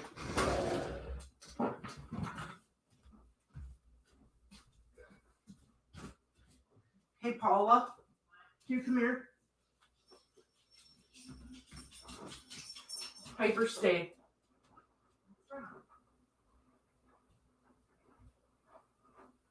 I need a break from reading. Will you read? What am I reading? I have a Zoom meeting at 4:30. I just need a few minutes. Oh, am I live? Yes, you Oh, are. jeez. Say hi to Paula, everybody. Hi. What am I reading? You are going to read this here, Where am I starting at? right at the top here. Oh, right here? Yep. Okay. I'm going to go have a cigarette and rest my voice for a second Okay. and get more soda. Just remember, I have a Zoom meeting at 4:30. What time is it? 3:55. You're fine. Read. Okay. The media. All right. So the media intervenes. I don't know. Submit this post-hearing brief following the November 22nd, 2022 public hearing. The public hearing on the state's verified request to prohibit public access to a court record, the motion. This post-hearing brief addresses 3 points in response to the state's arguments presented at the public hearing. Media interveners are not looking for a soundbite. During the public hearing, the state trivialized the media's interest by referring to extraordinary lengths taken to get soundbite. The media interveners' interests are not so trivial, quite the opposite. The media, as the fourth estate, serves the public by reporting on matters of keen public interest, such as the defendant's arrest and charges, promoting transparency and holding the government accountable. And it says, see Coxbrode Corp versus Con 420 U.S.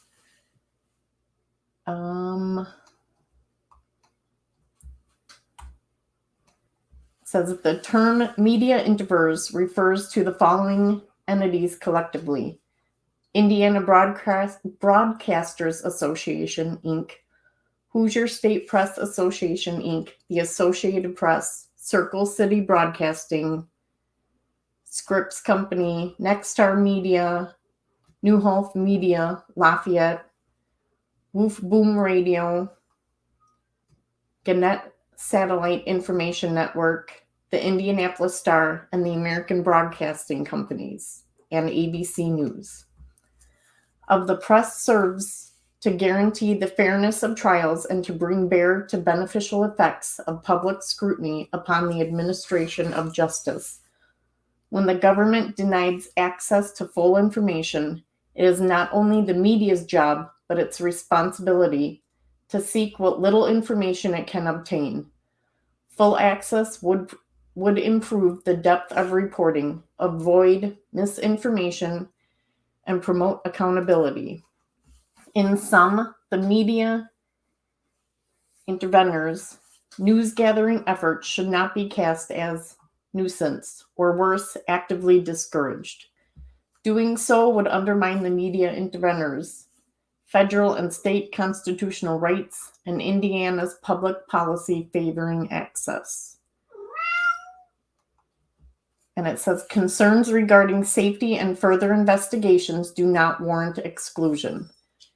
The state during the public hearing acknowledged the public's right to know, but suggests that at the cost was too high to allow it. In doing so, the state downplayed the significant costs of non-disclosure as outlined above, which are central to democratic society. In any event, the state's arguments regarding the costs of disclosure do not refute the presumption of access.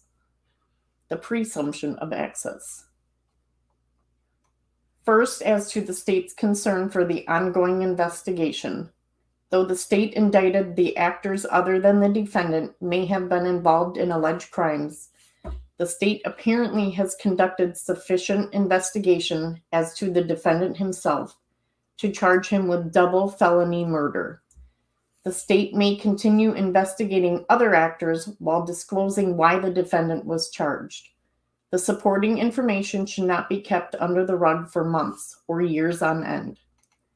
Second, to extend there is a concern for witness harassment or courtroom decorum.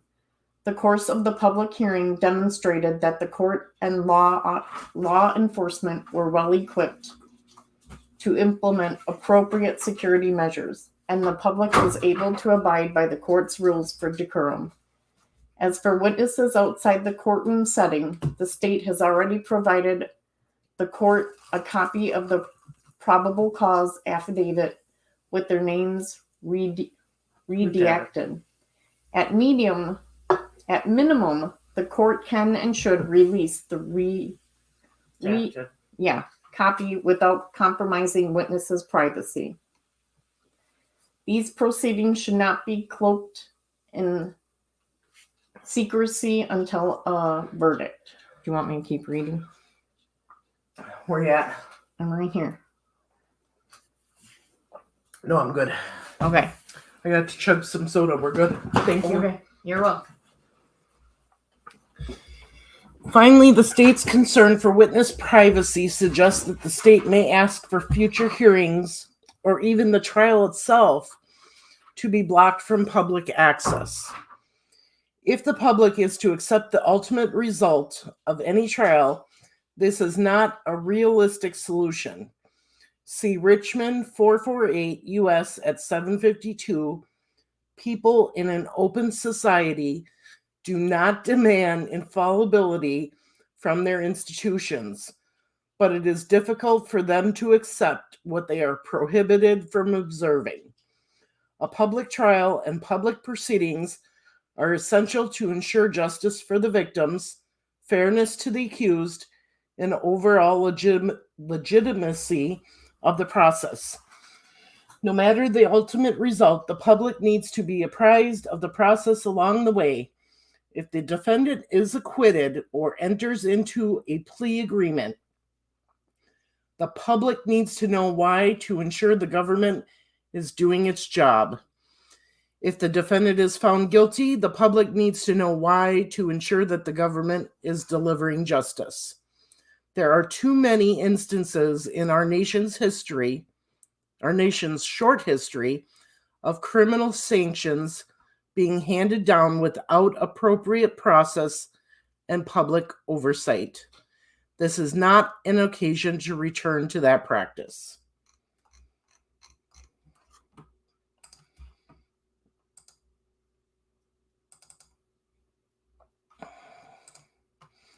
All right, y'all, this is where we're going to get into some interesting information here.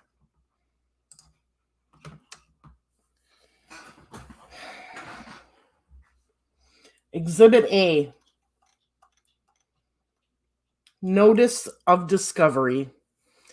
Comes now the defendant Richard Allen by Counsel Bradley A. Rozzi and serves upon the Indiana Department of Corrections, care of Westerville Correctional Facility, a subpoena and request for production to non-party to an answer within 30 days from this date.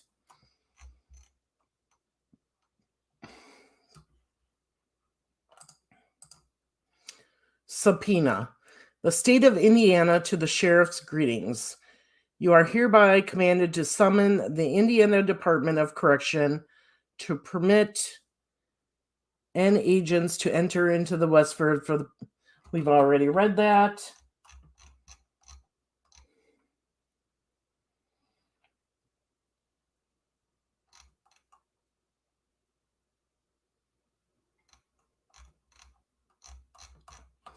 I don't know why they put that in there a second time.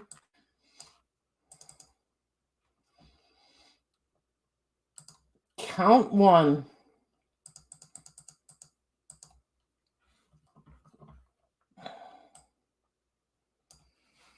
Murder, a felony. Nicholas C. McClelland, being first duly sworn upon his oath, says that on or about February 13th, 2017, in the county of Carroll, the state of Indiana, Richard M. Allen did kill another human being, to witness victim 1, while committing or attempting to commit kidnapping of victim 1. All of which is contrary to the form of the statute in such cases made and provided, to wit, IC 35-42-1-12, and against the peace and dignity of the state of Indiana. I affirm under the penalty of perjury as specified that the foregoing representations are true.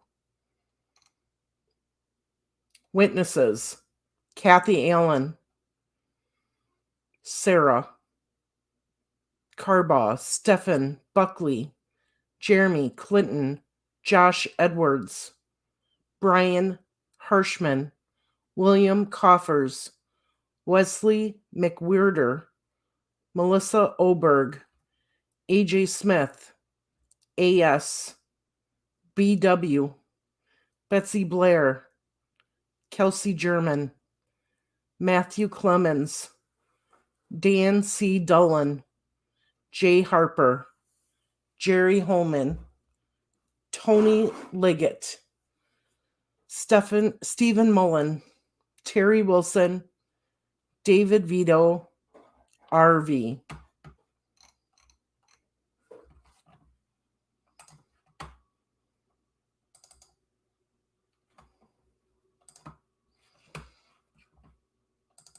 I'm assuming this is going to be the same thing for victim 2. Nicholas C. McClelland, being first duly sworn upon his oath, says that on or about February 13, 2017, in the county of Carroll, the state of Indiana, Richard M. Allen did kill another human being, to wit, victim 2, while committing or attempting to commit kidnapping of victim 2.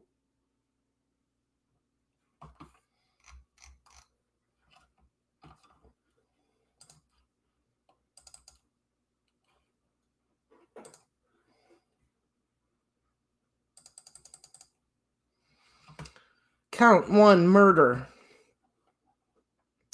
Nicholas C. McClelland, for being duly sworn, says that on or about February 13th, in the county of Carroll, the state of Indiana, Richard M. Allen did kill another human being, to wit, victim 1, while committing or attempting to commit kidnapping of victim 1.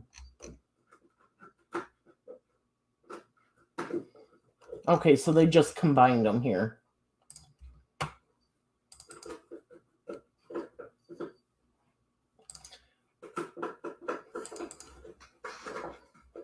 Chloe! Shh! It's the cat, sorry. Limited appearance by attorneys.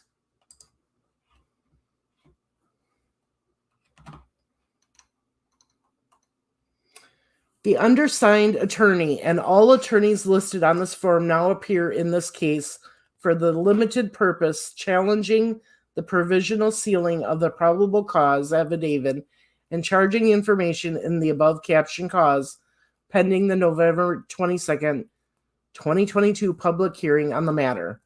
This limited appearance is on behalf of the following party members: Indiana Broadcasters Association, Hoosier State Press Association, the Associated Press, Circle City Broadcasting, EW Scripps Company, Nexstar Media, Tegna Inc., Gannett Satellite Information Indiana, Indianapolis Star, American Broadcasting Companies, Newhoff Media Lafayette, Wolf Boom Radio. Applicable attorney information for service as required by trial rule and for cause information by trial rule 3.1. Name, Daniel P. Byron, Margaret M. Christensen, Jessica Lauren Meek. Denton's Bingham Greenbaum LLP. There are other party members? No. If first initiating party filing. All right, so what is this?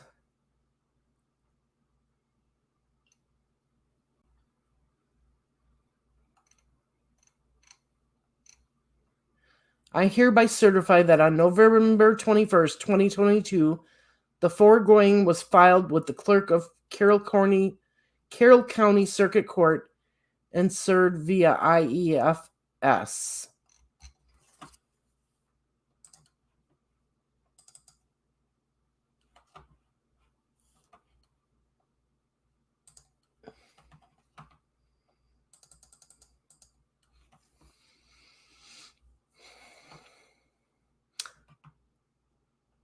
The limited appearances on behalf of the following party member: Mystery Sheet LLC, doing business as Murder Sheet. So this is the request for all of the documents to be released. And these are the people that filed these requests.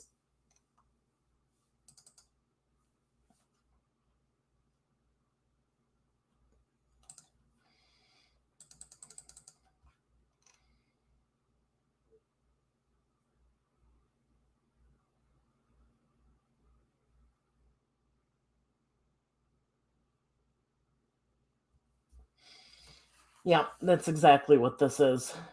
This is talking about the media filing a motion for all of this to get released. I don't know, Charles, is anybody else having problems hearing me? Charles says, why don't I hear anything?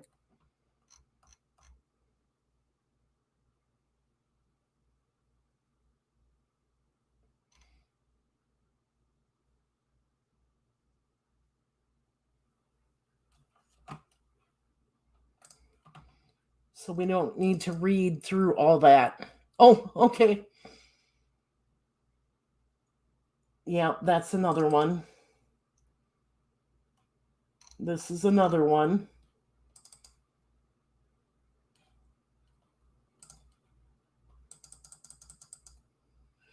Request by the Sheriff of Carroll County, Indiana, to transfer inmate from the custody of the Sheriff to the custody of the Indiana Department of Corrections for safekeeping. Okay, I'm not going to read through that because they're just requesting that he be moved.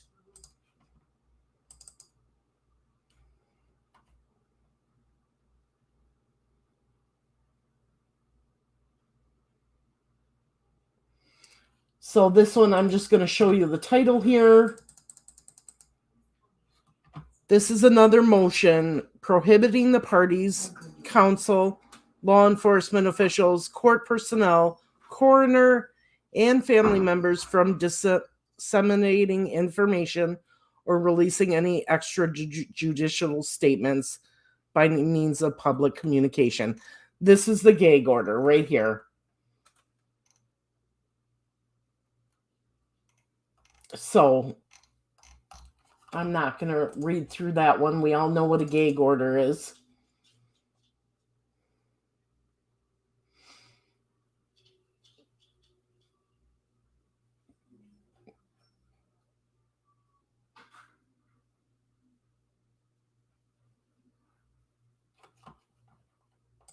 I am going to read this one. Motion for leave of court to subpoena third-party records. Comes now the state of Indiana by Nicholas C. McLellan, prosecuting attorney for the 74th Judicial Circuit, and moves this court for an order of Westville Correctional Facility. Attention, Elise Gallagher, to produce to the Carroll County Prosecutor's Office, attention Nicholas C. McClelland, any and all mental health records for Richard Allen.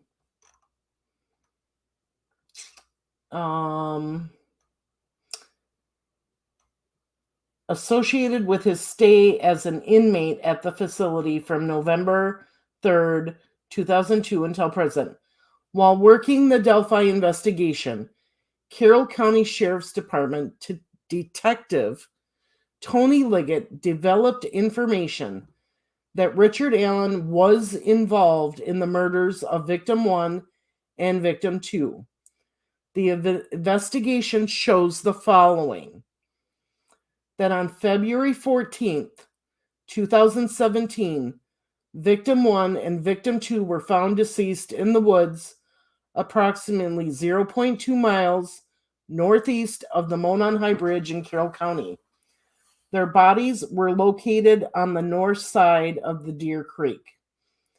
At the time, the Monon High Bridge Trail was an approximately 1 mile gravel trail terminating at the Monon High Bridge. The Monon High Bridge is an abandoned railroad trestle approximately 0.25 miles long, spanning the Deer Creek and Deer Creek Valley on the southeast end of the trail. Approximately 0.7 miles northwest on the trail from the northwest edge of the Monon High Bridge is the Freedom Bridge, which is a pedestrian bridge spanning State Road 25. Approximately 350 feet west of Freedom Bridge was a former railroad overpass over Old State Road 25, also known as County Road 300 North. The trail terminates just west of the former railroad overpass. The majority of the trail is in a wooden area with a steep embankment on the south side of the trail. The entirety of the trail and the location of the girls' bodies were and are located in Carroll County, Indiana. Through interviews, reviews of electronic records, and review of video at the Hoosier Harvest store, investigators believe Victim 1 and Victim 2 were dropped off across from the Mears farm at 1:49 p.m. on February 13, 2017 by Kelsey German. The Mears farm is located on the north side of County Road 300 North, near an entrance to the trails. A video from Victim 2's phone shows that at 2:13 p.m., Victim 1 and Victim 2 encountered a male subject on the southeast portion of the Monon High Bridge. The male ordered the guys down the hill. No witnesses saw them after this time. No outgoing communications were found on Victim 2's phone after this time. Their bodies were discovered on February 14th, 2017. The video recovered from Victim 2's phone shows Victim 1 walking southeast on the Monon High Bridge while a male subject wearing a dark jacket and jeans walks behind her. As the male subject approaches Victim 1 and Victim 2, one of the victim mentions gun. Near the end of the video, a male is seen and heard telling the girls, "Guys, down the hill." The girls then begin to proceed down the hill, and the video ends. A still photograph taken from the video and the "Guys Down the Hill" audio was subsequently released to the public to assist investigators in identifying the male. Victim 1 and Victim 2's deaths were ruled as homicides. Clothes were found in the Deer Creek belonging to Victim 1 and Victim 2, south of where their bodies were located. There was also a .40 caliber unspent round less than 2 feet away from Victim 2's body, between Victim 1 and Victim 2's bodies. The round was unspent and had extrication marks on it. Interviews were conducted with 3 juveniles, RV, BW, and AS. They advised they were on the Monon High Bridge Trail on February 13, 2017. They advised they were walking on the trail toward Freedom Bridge to go home when they encountered a male walking from Freedom Bridge toward the Monon High Bridge.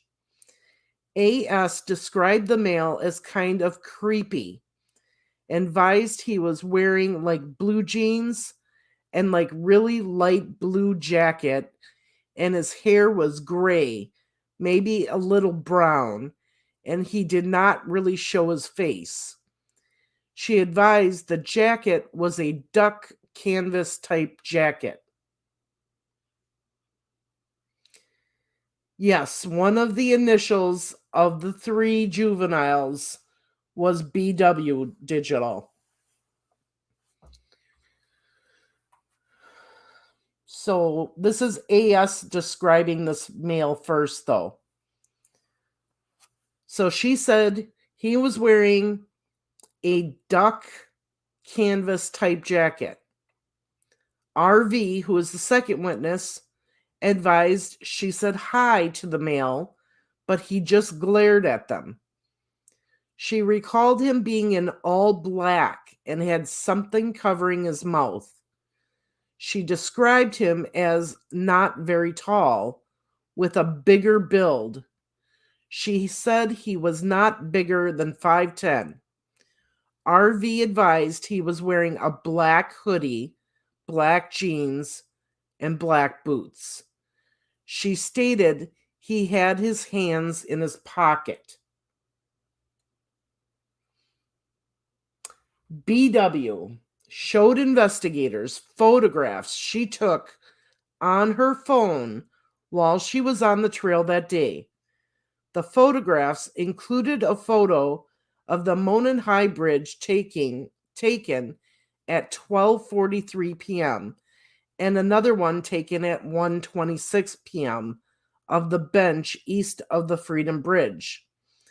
BW advised after she took the photo of the bench, they started walking back towards Freedom Bridge.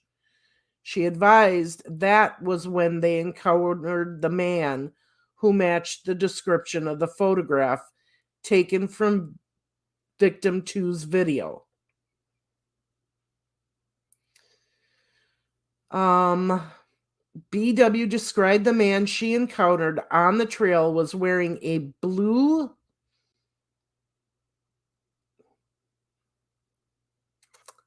or black windbreaker jacket. She advised the jacket had a collar and he had his hood up from the clothing underneath his jacket. She advised he was wearing baggy jeans and was taller than her. She advised her head came up to approximately his shoulder. She advised RV said hi to the man and that he said nothing back. She stated he was walking with a purpose, like he knew where he was going. She stated he had his hands in his pocket and kept his head down.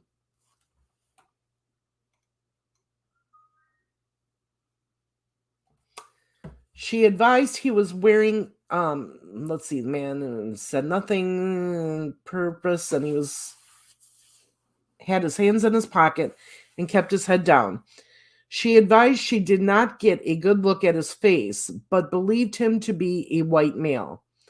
The girls advised after encountering the male, they continued their walk across Freedom Bridge and the old railroad bridge over Old State Road 25. Investigators spoke with Betsy Blair, who advised she was on the trails on February 13th, 2017. Video from the Hoosier Harvest Store captured Betsy's vehicle traveling eastbound at 1:46 p.m. toward the entrance across from the Mears farm. So it captured her vehicle traveling eastbound at 146 toward the entrance from the Mears farm. Betsy advised she saw 4 juvenile females walking on the bridge over Old State Road 25 as she was driving underneath on her way to park. Betsy advised there were no other cars parked across from the Mears farm when she parked. She advised she walked to the Monon High Bridge and observed a male matching the one from victim 2's video. She described the male she saw as a white male wearing blue jeans and a blue jean jacket. She advised he was standing on the first platform of the Monon High Bridge, approximately 50 feet from her. She advised she turned around at the bridge and continued her walk.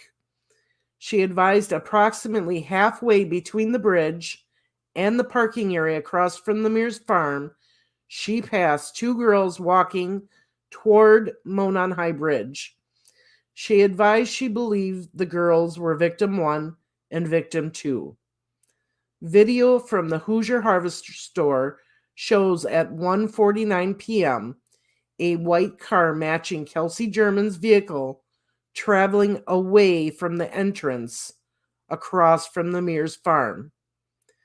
Betsy advised she finished her walk and saw no other adults other than the male on the bridge. Her vehicle is seen on the Hoosier Harvester video at 2:14 p.m. leaving westbound from the trails.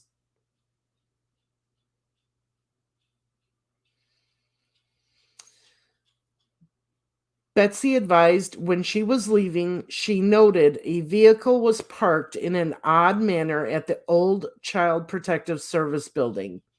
She said it was not odd for vehicles to be parked there, but she noticed it was odd because of the manner it was parked, backed in near the building. Investigators received a tip from Terry Wilson in which he stated he was on his way to Delphi on State Road 25 around 2:10 p.m. on February 13, 2017. He observed a purple PT Cruiser or a small SUV type vehicle parked on the south side of the old CPS building. He stated it appeared as though it was backed in as to conceal the license plate of the vehicle. Betsy and Terry both drew diagrams of where they saw the vehicle parked, and their diagrams generally matched as to the area the vehicle was parked and the manner in which it was parked. Wesley McWhirter advised he remembered seeing a smaller, dark-colored car parked at the old CPS building. He described it as possibly being a smart car. McWhirter's vehicle is seen leaving at 2:28 p.m. on the Hoosier Harvester video. Investigators spoke with Sarah Carbaugh, who stated that she was traveling east on 300 North on February 13, 2002, and observed a male subject walking west on the north side of 300 North, away from the Monon High Bridge. Sarah advised that the male subject was wearing a blue-colored jacket and blue jeans and was muddy and bloody. She further stated that it appeared he had gotten into a fight. Investigators were able to determine from watching the video from the Hoosier Harvest Store that Sarah Carbaugh was traveling on CR 300 North at approximately 3:57 p.m. Through interviews, electronic data, photographs, and video from the Hoosier Harvest Store, investigators determined that there were other people on the trail that day after 2:13 p.m. Those people were interviewed, and none of those individuals encountered the male subject referenced above. Witnessed by the juvenile girls Betsy Blair and Sarah Carbaugh. Further, none of those individuals witnessed victim 1 and victim 2. Wow. Wow, wow, wow. This gives names, you guys, of who saw what of the adults. Investigators reviewing prior tips encountered a tip narrative from an officer who interviewed Richard M. Allen in 2017. That narrative stated, woo! Mr. Allen was on the trail between 13:30 and 15:30. He parked at the old Farm Bureau building and walked to the new Freedom Bridge. While at the Freedom Bridge, he saw 3 females. He noted one was taller and had brown or black hair. He did not remember description, nor did he speak with them. He walked from the Freedom Bridge to the High Bridge. He did not see anybody, although he stated he was watching a stock ticker on his phone as he walked.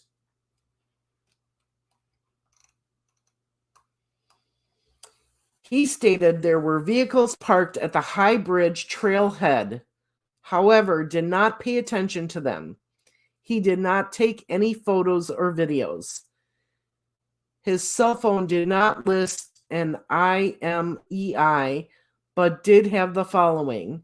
It had a MEID and then MEID-HEX. Potential follow-up information. Who were the 3 girls walking in the area of Freedom Bridge? Investigators believe Mr. Allen was referring to the former Child Protective Services building, as there was not a Farm Bureau building in the area, nor had there been. Investigators believe the females he saw included RV, BW, and AS. Due to the time they were leaving the trail, the time he reported getting to the trail, and the description the 3 females gave. Investigators discovered Richard Allen owned 2 vehicles in 2017, a 2016 black Ford Focus and a 2006 gray Ford 500. Investigators observed a vehicle that resembled Allen's 2016 Ford Focus on the Hoosier Harvester video at 1:27 p.m., traveling westbound on CR 300 North in front of the Hoosier Harvester, which coincided with his statement that he arrived around 1:30 p.m. at the trails. Investigators noted witnesses described the vehicle parked at the former Child Protective Service building as a PT Cruiser, small SUV, or smart car. Investigators believe those descriptions are similar in nature to a 2016 Ford Focus. On October 13, 2002, Richard Allen was interviewed again by investigators. He advised he was on the trails on February 13, 2017. He stated he saw juvenile girls on the trails east of Freedom Bridge and that he went on to the Monon High Bridge. Richard Allen further stated he went out onto the Monon High Bridge to watch the fish. Later in his statement, he said he walked out to the first platform on the bridge. He stated he then walked back, sat on a bench on the trail, and then left. He stated he parked his car on the side of an old building. He told investigators that he was wearing blue jeans and a blue or black covering as well. He further claimed he saw no one else except for the juvenile girls he saw east of Freedom Bridge.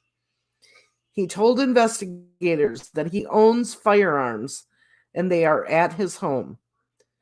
Richard M. Allen's wife, Kathy Allen, also spoke to investigators. She confirmed that Richard did have guns and knives at the residence. She also stated that Richard still owns a blue Carhartt jacket. On October 13, 2022, investigators executed a search warrant of Richard Allen's residence at 1967 North Whitmore Drive, Delphi. Among other items, officers located jackets, boots, knives, and firearms, including a Sig Sauer model P226 .40 caliber pistol with the serial number. Between October 14, 2022 and October 19, 2022, the Indiana State Police Laboratory performed an analysis on Allen's Sig Sauer model P226.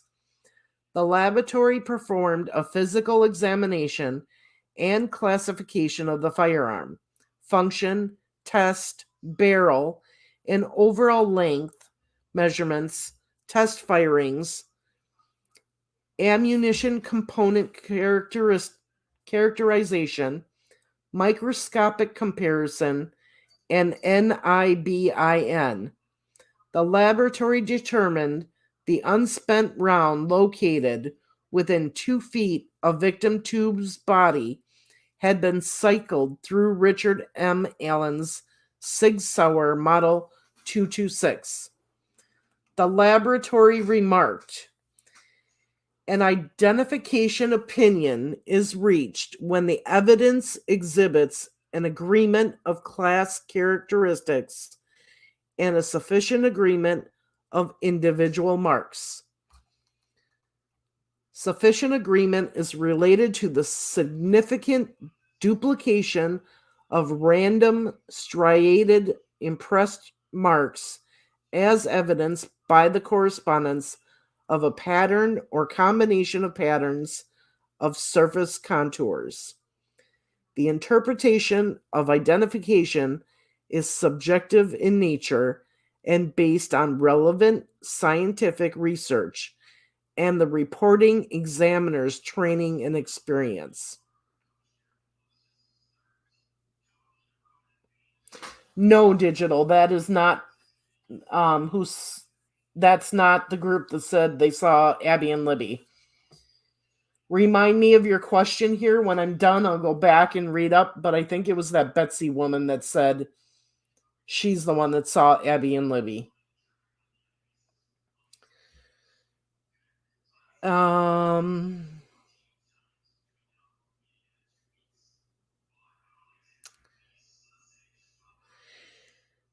Investigators then ran the firearm and found that the firearm was purchased by Richard Allen in 2001. Richard Allen voluntarily came to the Indiana State Police Post on October 26, 2022. He spoke with investigators and stated that he never allowed anyone to use or borrow the Sig Sauer model P226 firearm. When asked about the unspent bullet, he did not have an explanation of why the bullet was found between the bodies of victim 1 and victim 2. He again admitted that he was on the trail, but denied knowing victim 1 and victim 2 and denied any involvement in their murders.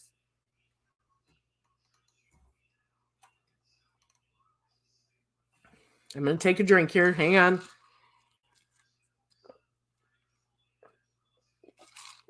All right.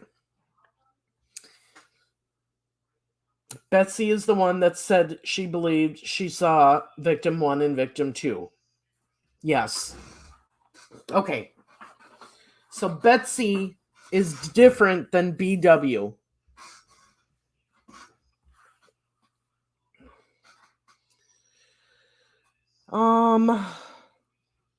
Yeah, I think he knew.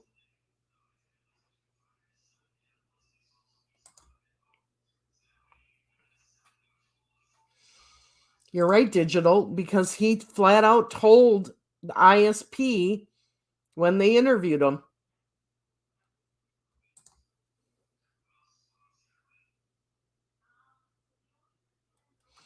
Okay.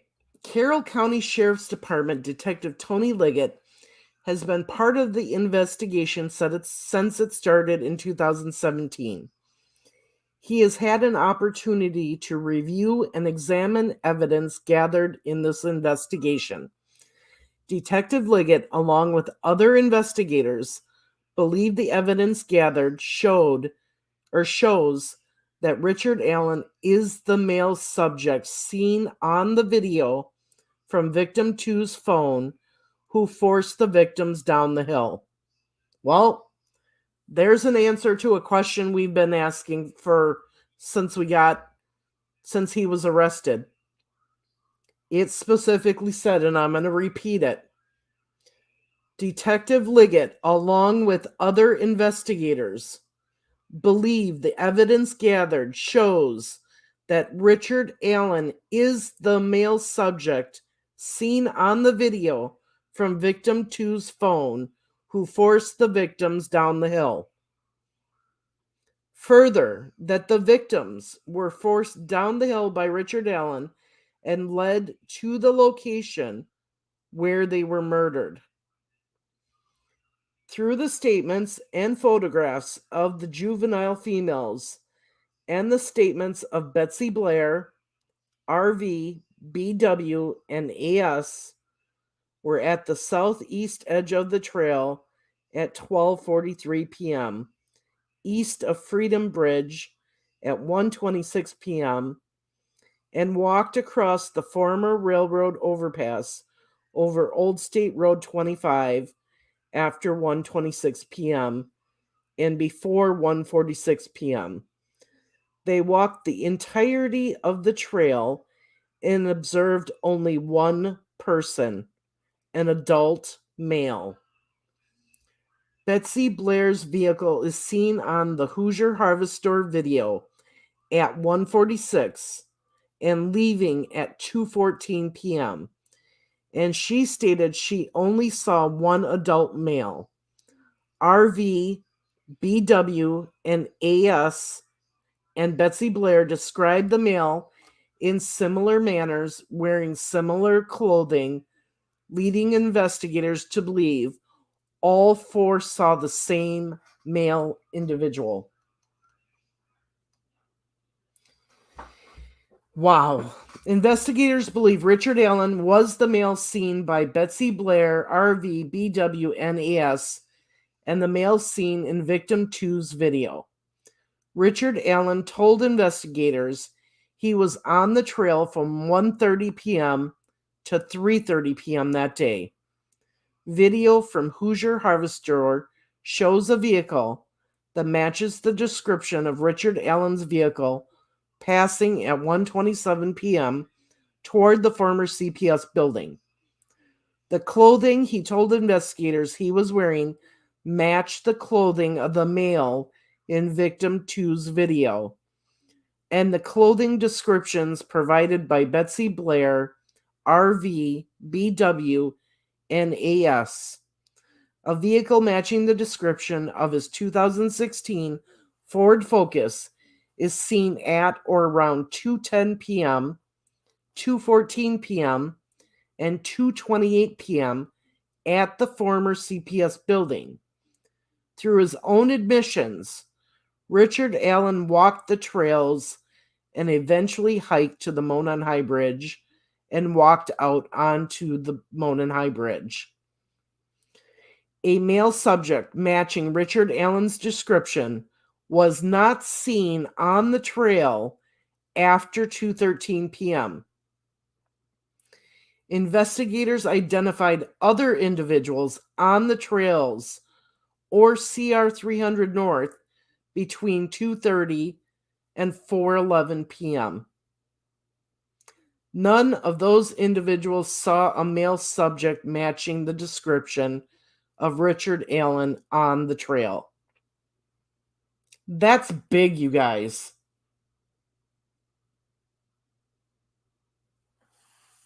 That is huge right there. They had people on the trail after 2:13 p.m.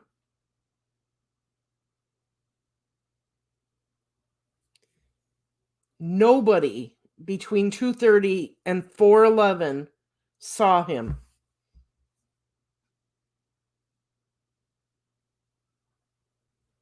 Okay, I'm going to read it again. Ready?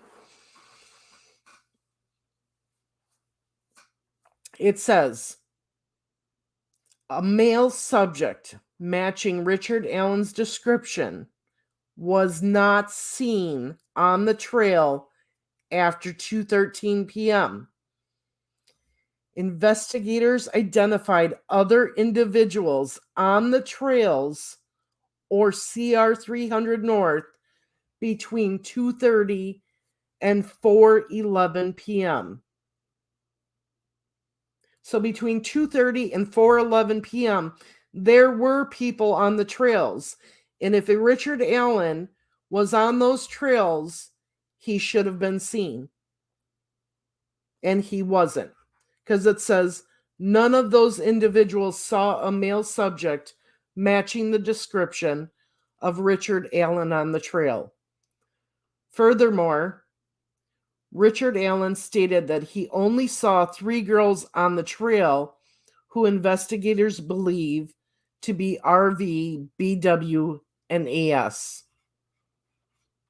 So he wouldn't have seen any of the later people that were on the trail. And the reason that investigators believe it was those 3 juveniles is because, if you remember earlier, he described the one girl.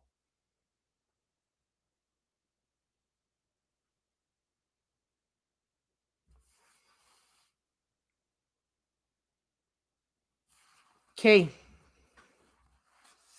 There's more, so we're going to keep reading. Oh my goodness. Investigators believe Richard Allen was not seen on the trail after 2:13 p.m.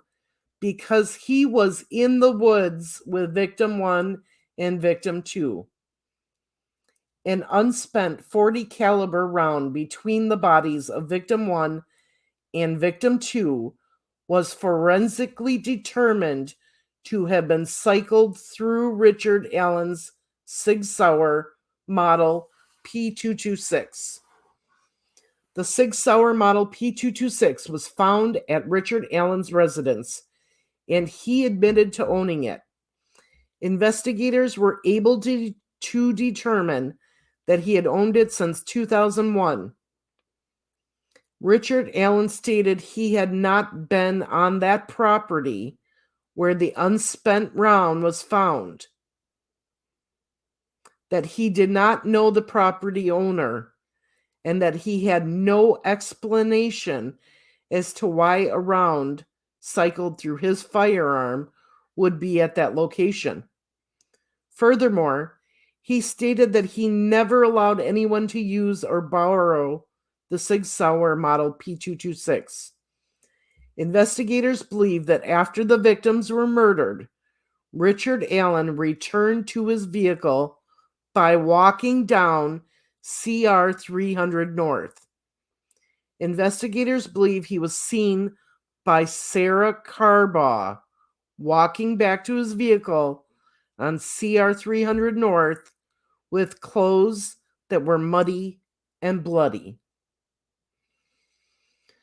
Tony Liggett, along with investigators, believed the statements made by the witnesses because the statements corroborate the timeline of the death of the 2 victims, as well as coincide with the admissions made by Richard Allen. Further, the accounts replayed by Betsy Blair, RV, BW, and AS are similar in nature, and timestamps on photographs taken by BW correspond to the times the juvenile females said they were on the trail and saw the male individual. So they have digital evidence of the times by the yes. The muddy bloody witness was misidentified.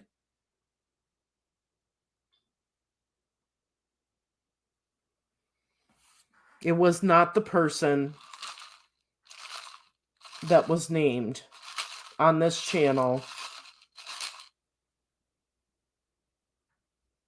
by another individual.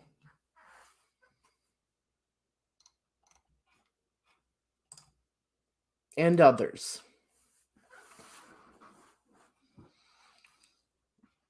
All right, let's keep going because it gives us more, you guys. We're getting more.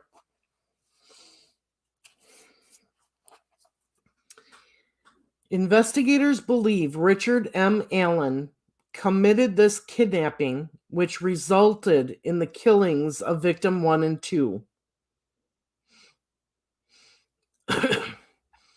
Yeah. From their prior conclusions, investigators believe Richard M. Allen was the male depicted in victim 2's video saying, "Guys, down the hill." They believe Richard M. Allen was carrying his Sig Sauer Model P226 on that day due to the cycled round matching that firearm was located within feet of victim 2's body. They further believe he was carrying the Sig Sauer Model P226 from the audio from victim 2's video, in which investigators believe they hear the sound of a gun being cycled and one of the victims mentioning a gun.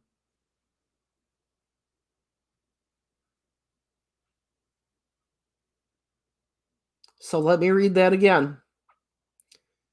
They believe Richard M. Allen was carrying his Sig Sauer Model P226 on that day due to the cycled round matching that firearm was located within feet of victim 2's body.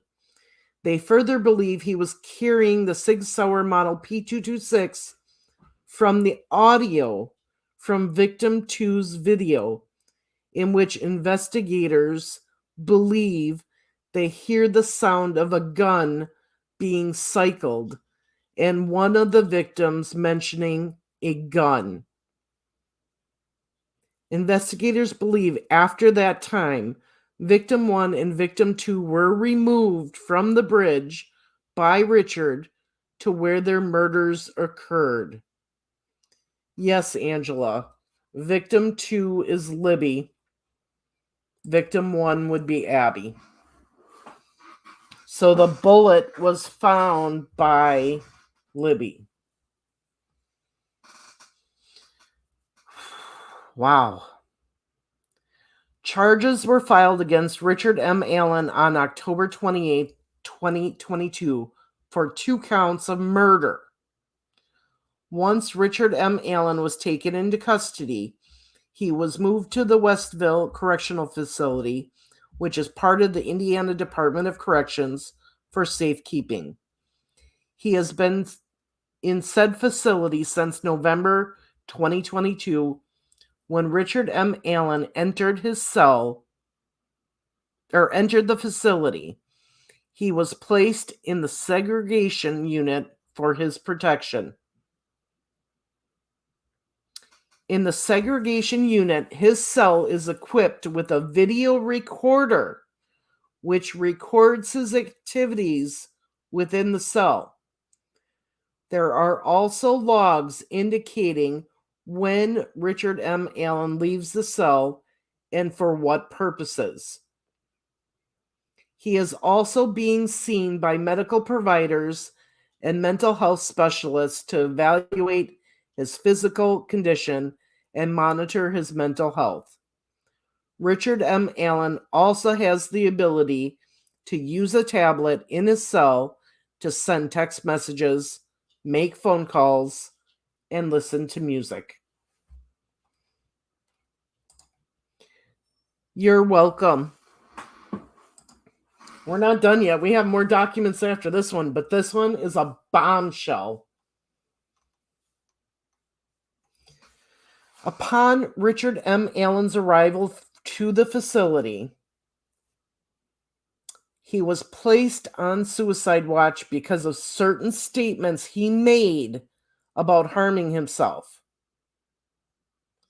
Throughout his stay, his mental health improved to the point that he was taken off of suicide watch. He was also participating in recreation time and beginning to exercise. The facility reports that he was doing well and that they had no issues or concerns.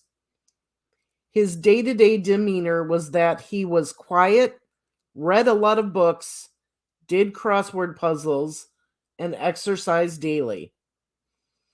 On April 3rd, 2023, Richard M. Allen made a phone call to his wife, Kathy Allen. In that phone call, Richard M. Allen admits several times that he killed Abby and Libby. Let me read that again. In the past, we heard that he was involved. This says he made a phone call to his wife, Kathy Allen. In that phone call, Richard M. Allen admits several times that he killed Abby and Libby.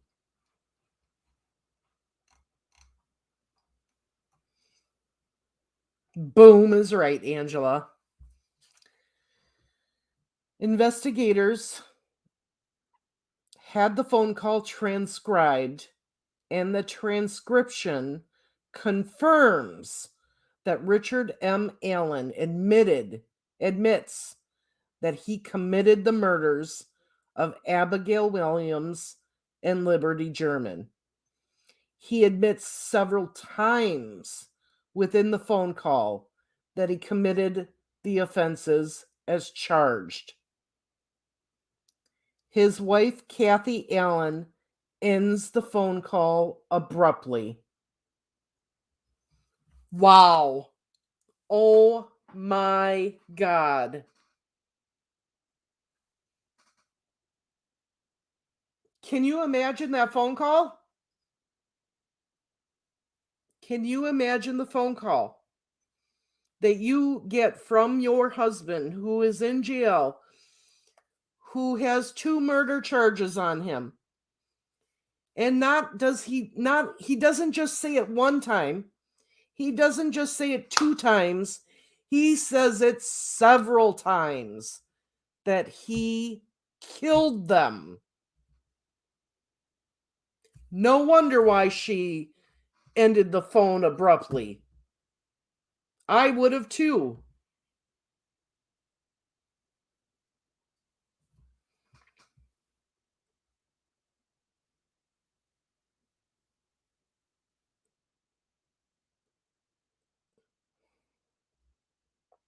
Wow. Wow. Andrea, you're right. Mind blowing. She says, I told you, mind blowing. Oh my God.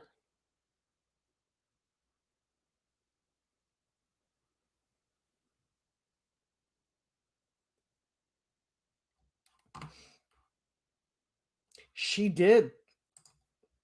But he did too. He knows that the calls are recorded.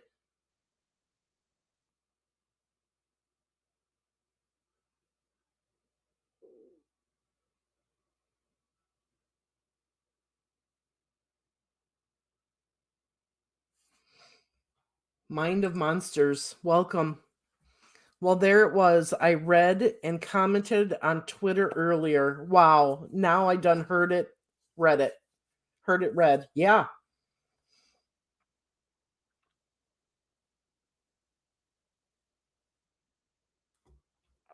Wow. All right. Let's keep going because there's more.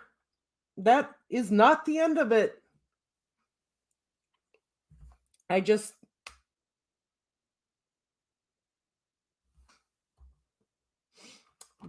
digital.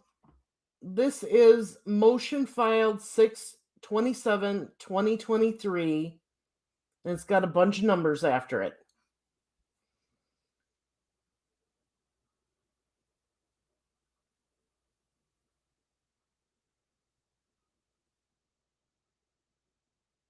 It's me, sunshine, love it.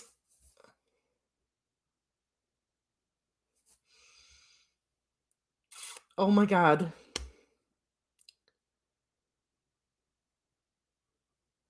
Okay.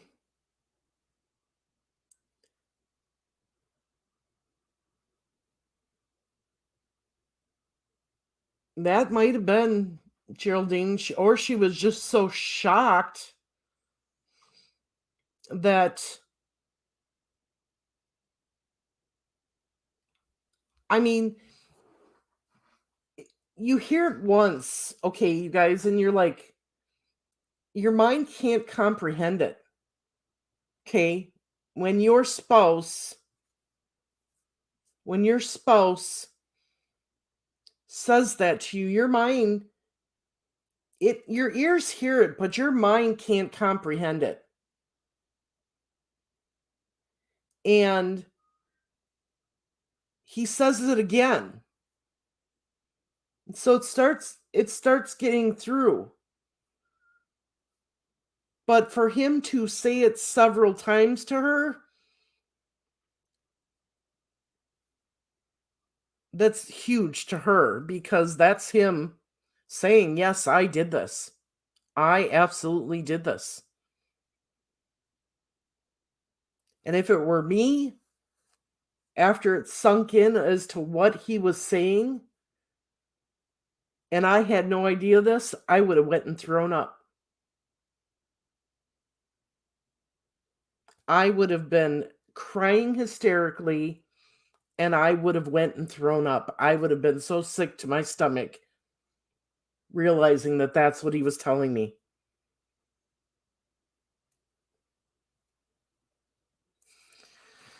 Okay. Good God, let's finish this.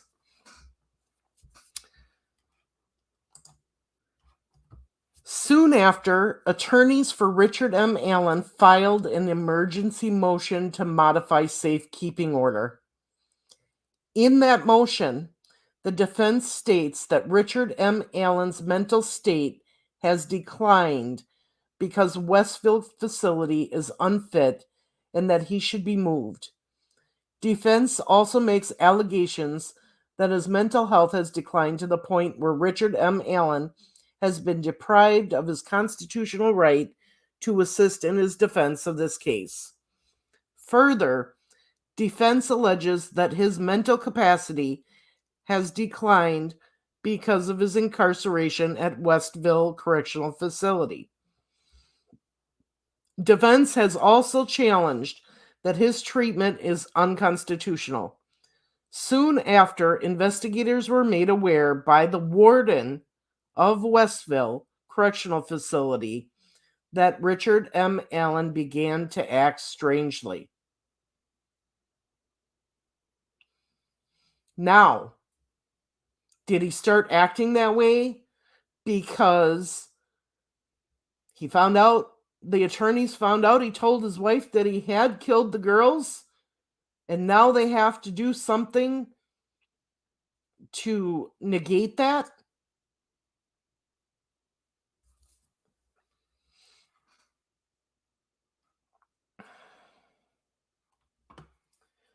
Richard M. Allen was wetting down paperwork he had gotten from his attorneys and eating it.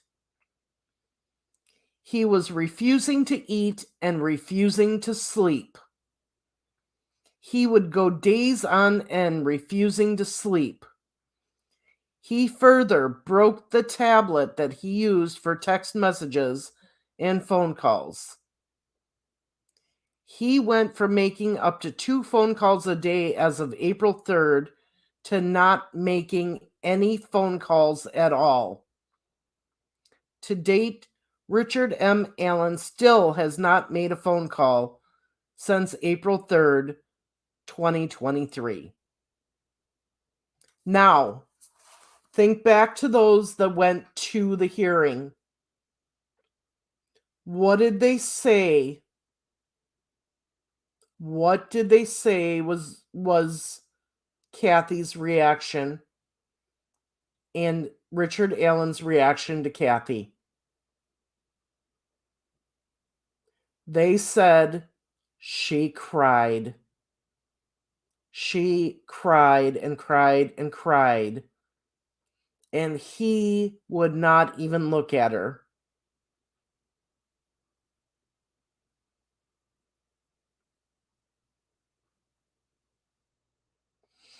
Yeah, he's delusional because he's not sleeping or eating. You get that way when you don't eat and sleep.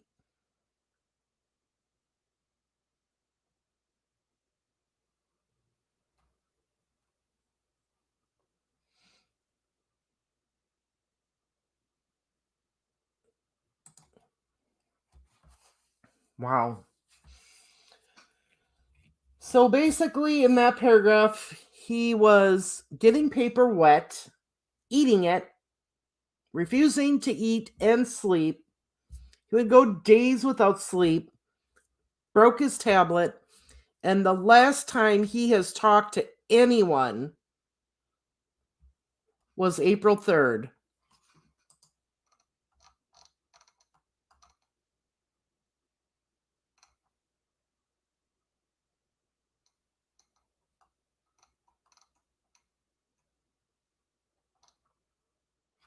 And on April 3rd was when he made the phone call to his wife, Kathy Allen, and admitted several times he had killed the girls.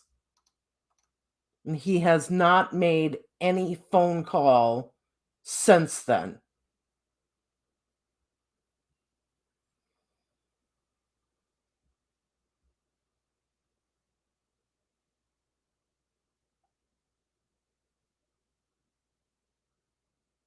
Now, on April 14th, 2023, Richard M. Allen was evaluated by 2 psychiatrists and 1 psychologist to discuss his turn in behavior and whether or not there was a need for involuntary medication. The panel would also discuss moving Richard M. Allen to a different facility that has a psychiatric unit. From that meeting, it was determined that Richard M. Allen did not need involuntary medication and that he did not need to be moved to another facility. Since that meeting on April 14th, 2023, Richard M. Allen has begun to eat again, and he's begun to sleep. His behavior has begun to return to what it was prior to making the admission on April 3rd, 2023. So, look at that. He admits to his wife that he killed the girls. He doesn't eat. He doesn't sleep. His attorneys are saying, oh, he's diminishing. Yeah. His mental capacity is diminished. Yeah. Because he was starving himself and he was keeping himself up.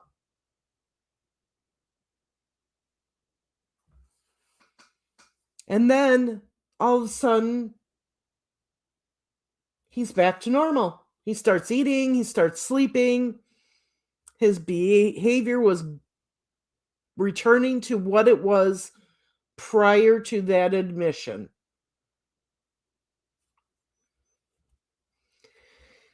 Investigators believe the information that Westville Correctional Facility has gathered since Richard M. Allen was placed in the facility is important to the investigation.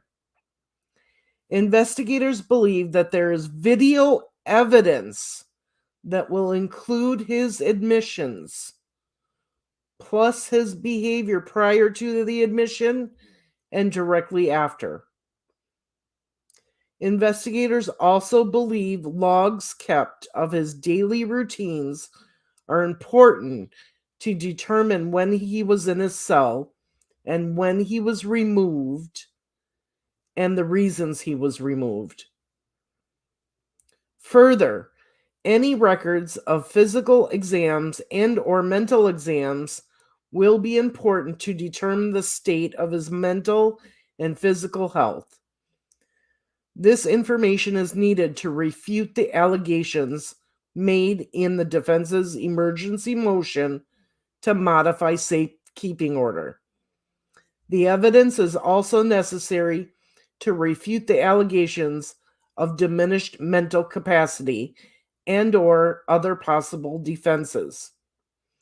It may also be important as the state introduces additional evidence gathered, including admissions made by Richard M. Allen himself. Investigators believe all the information is important in the continued investigation for the murder of Abigail Williams and Liberty German. For these reasons, the state is requesting the employment records for Richard Allen as specified in the attached subpoena duces tecum and or request for production of documents and records to a non-party. This request is made for the purpose of an investigation regarding murder. Further, in response to the observations made by the investigating officer, the state believes that Richard Allen is a suspect in the criminal acts. The state believes that the employment records would be able to confirm or support information that the law enforcement has acquired as a result of the murder investigation. The state of Indiana has contacted defense counsel for Richard Allen, and defense counsel has not informed me whether they consent or object to the subpoena.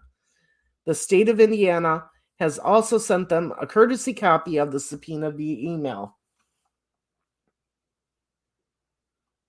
Wow.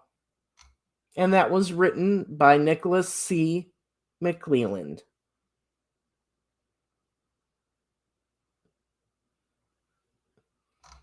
So they're saying they have more evidence on him.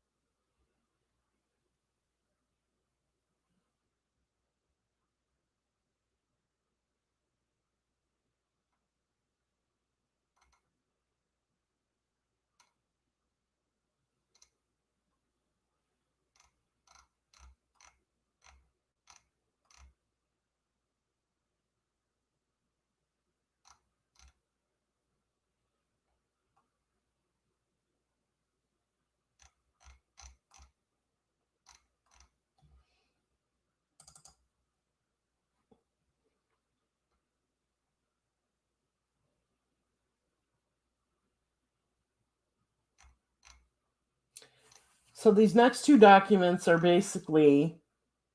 exactly the same thing that we just read.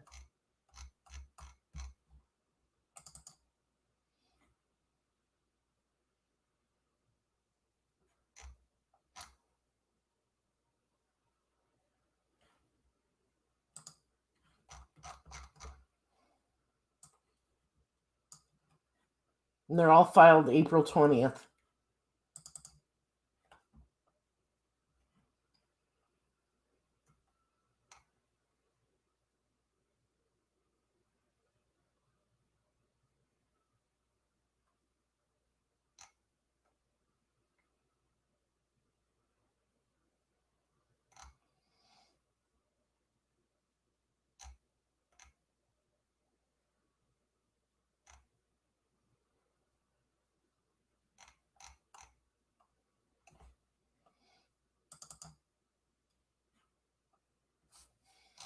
So this is a petition for bail.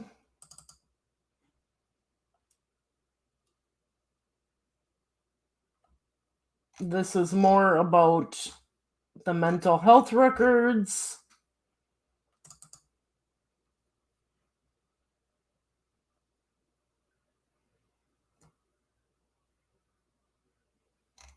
This is the state's motion or objection to defendant's motion to suppress.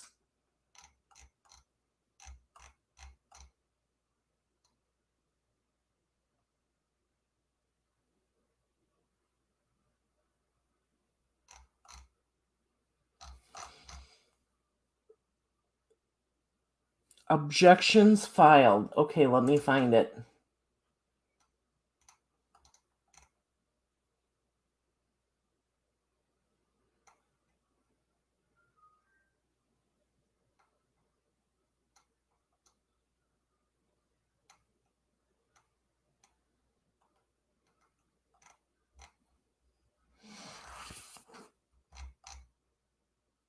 Suppress, suppress, suppress.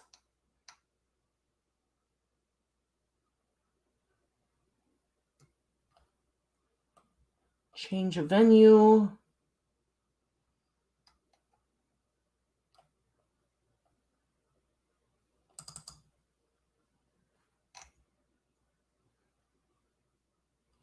There's the probable cause that they released.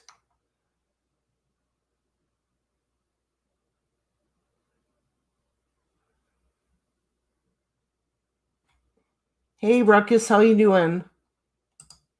Are you sure it's objection filed? Oh, yeah.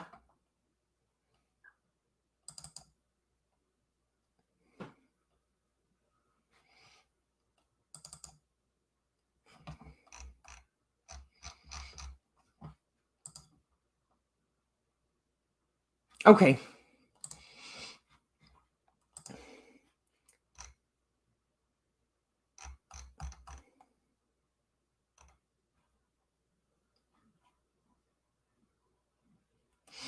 Yeah, I got it.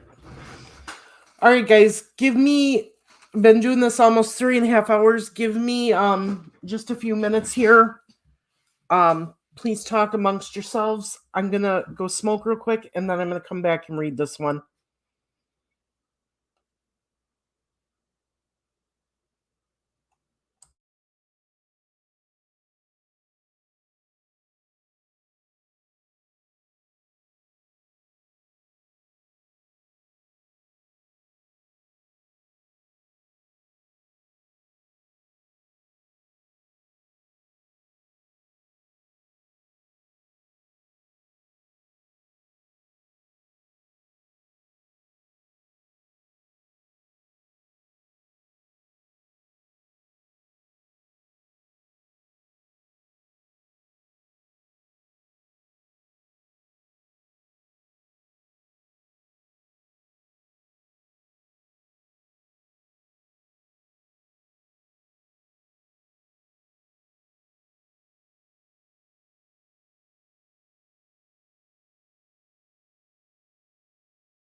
Who saw that coming?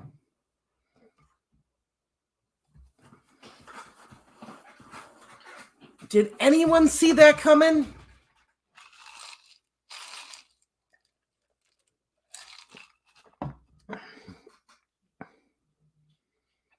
Oh, I can't wait.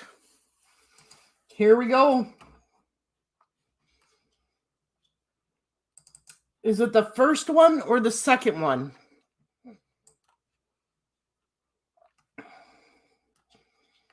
I got so many things up. I got to make sure that I keep them straight.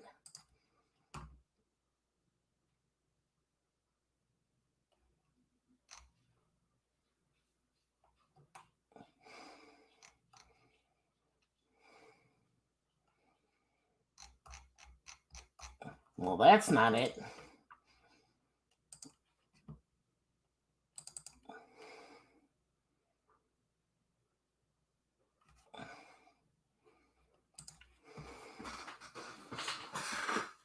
Okay.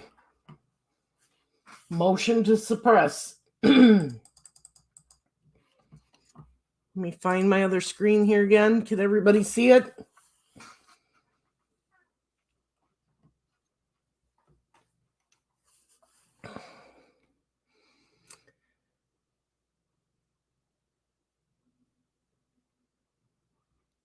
No, Rose, he confessed to killing them, according to that last document we read.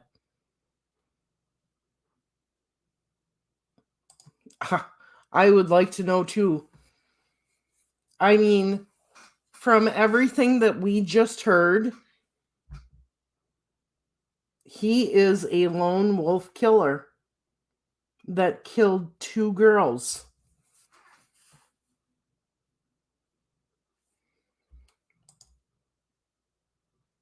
Wow.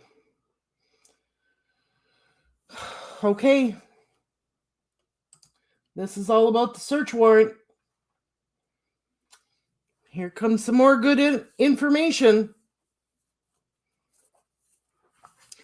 Now comes the state of Indiana by prosecuting attorney Nicholas C. McClelland and respectfully objects to the defendant's motion to suppress and would ask the court to deny the same, and in support of said motion states the following: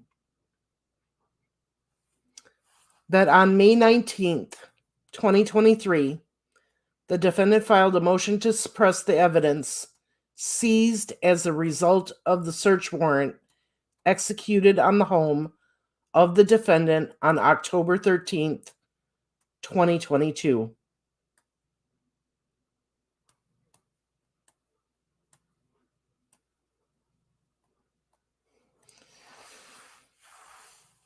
That the defense alleges that the search warrant was unreasonable under the Indiana and federal Constitution in that it lacked probable cause, that it failed to establish that the items to be seized were in the residence or could be expected to be in the residence, that the affidavit failed to provide particular information, that particular items related to the particular crime wouldn't be found in the home, and that the affidavit failed to connect generic items to actual items that were possibly used in the crime.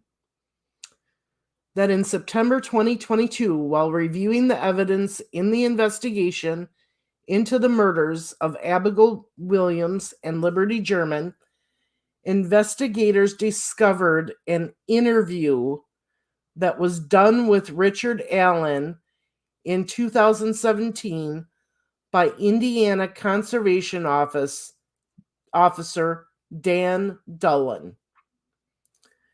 That in the 2017 interview, Richard Allen admitted being on the trail that day that Abigail Williams and Liberty German went missing. That he had stated that he was on the trail between 1:30 p.m. and 3:30 p.m., and that while he was on the trail, he was using his phone. That on October 13, 2022, investigators invited Richard Allen and his wife Kathy Allen to speak to them and follow up on that interview done in 2017.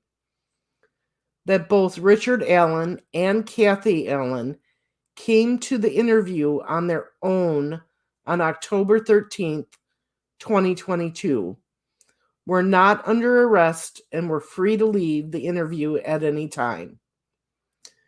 That investigators learned from those interviews that Richard Allen reaffirmed that he was in fact on the trails the day that Abigail Williams and Liberty German went missing, and further admitted to being on the High Bridge. That he also told investigators that he was wearing blue jeans and a blue or black Carhartt jacket with a hood, and that he was wearing a head covering. That further, Richard stated that he did own guns and that the guns were in his home.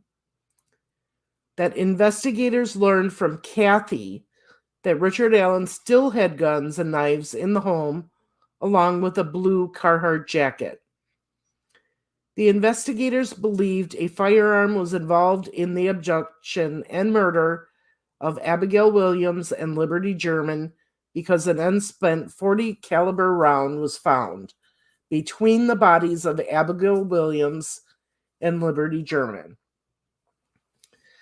That investigators believe a knife was used in the murder of Abigail Williams and Liberty German.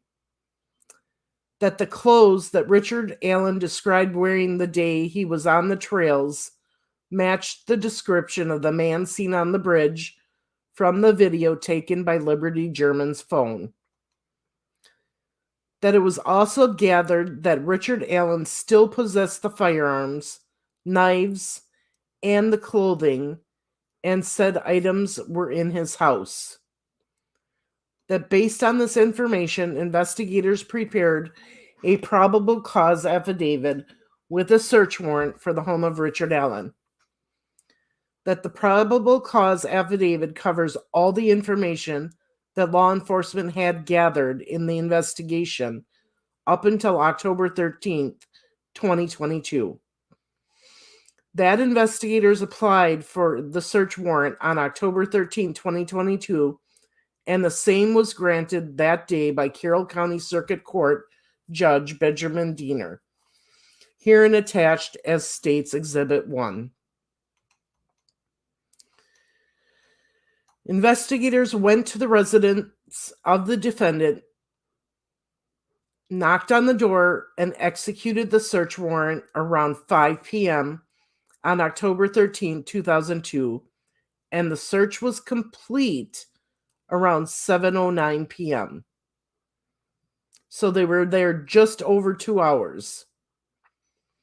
The defendant and his wife were asked to be out of the residence while the search warrant was executed, but were allowed back in the residence immediately afterwards. Investigators found several items in the residence, including firearms and electronic devices, all of which is outlined in the search warrant return attached herein as State's Exhibit 2. That for a search warrant to be valid, it must be accompanied by an affidavit that establishes probable cause, which is sufficient basis of fact that exists to permit a reasonable, prudent person to believe that a search of the premises will uncover evidence of a crime. That Indiana Code 3533 5-2 specifies the minimum information necessary to establish probable cause, which is as follows. Information particularly describing the house or place to be searched and the things to be searched for. Information alleging substantially the offense in relation thereto, and that the affidavit believes and has good cause to believe that the things sought are concealed in that place that they are attempting to search, or the person to be arrested committed the offense described, and information setting forth the facts known to the affidavit or to the affiant through personal knowledge or based on hearsay constituting probable cause. That under the Fourth Amendment of the United States, the evidence needed to obtain a search warrant need not rise to the stature of facts necessary to obtain a conviction. The circumstances alleged in this affidavit need only lead a person of reasonable caution to believe that a crime has been committed. That when the sufficiency of the search warrant is challenged under the Fourth Amendment by the defendant, as it is in the defendant's motion, the role of the reviewing court is to simply ensure that there was a substantial basis for finding probable cause, reminding itself that it owes great deference to the initial probable cause determination, and will not invalidate a warrant by interpreting probable cause affidavits in a hyper-technical rather than a common sense manner. Under that Article 1, Section 11 of the Indiana Constitution, the reasonableness of the search is determined by using the Litchfield test, which looks at the totality of the circumstances and requires consideration of both the degree of intrusion into the subject's ordinary activities and the basis upon which the officer selected the subject of the search or seizure.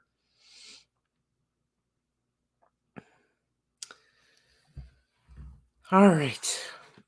That the inquiry requires a balancing of the degree of concern, suspicion, or knowledge that a violation has occurred, the degree of intrusion, the method of the search or seizure imposes on the citizen's ordinary activities, and the extent of law enforcement needs. That the state believes that the affidavit does meet the threshold to establish probable cause under the Fourth Amendment of the United States Constitution, in that there was a substantial basis for finding probable cause, and there was a high likelihood based on the evidence that investigators had that there was evidence of the crime in the home of Richard Allen.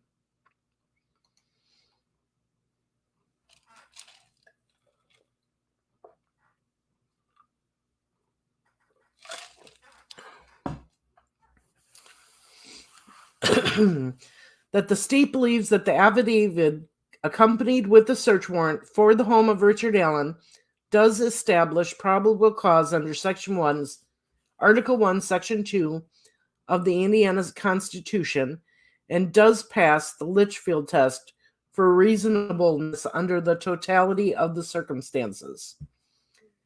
That the state believes that the affidavit establishes the items to be seized were in the residence by statements made by Richard Allen and his wife, Kathy Allen.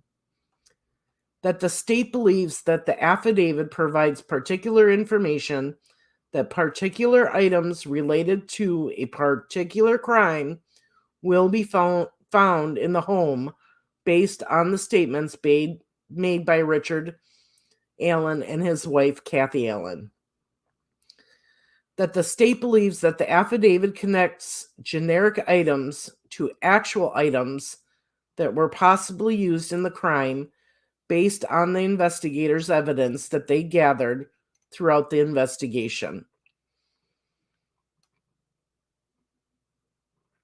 That the evidence that was gathered in 2017 was reaffirmed by the interview done with Richard Allen and his wife, Kathy Allen, on October 13, 2022. Investigators believed at that time that they had enough probable cause to apply for a search warrant. Investigators also believed that if they did not execute a search warrant on the residence immediately, that there was a danger that the defendant would destroy crucial evidence in this investigation. The investigators believed, through their training and experience, believed that there was a real chance that the defendant would destroy evidence once he knew he was a suspect in the crime. wherefore the state has shown the actions.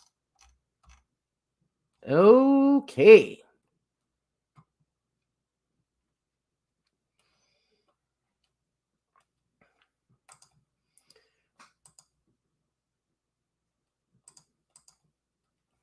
All right.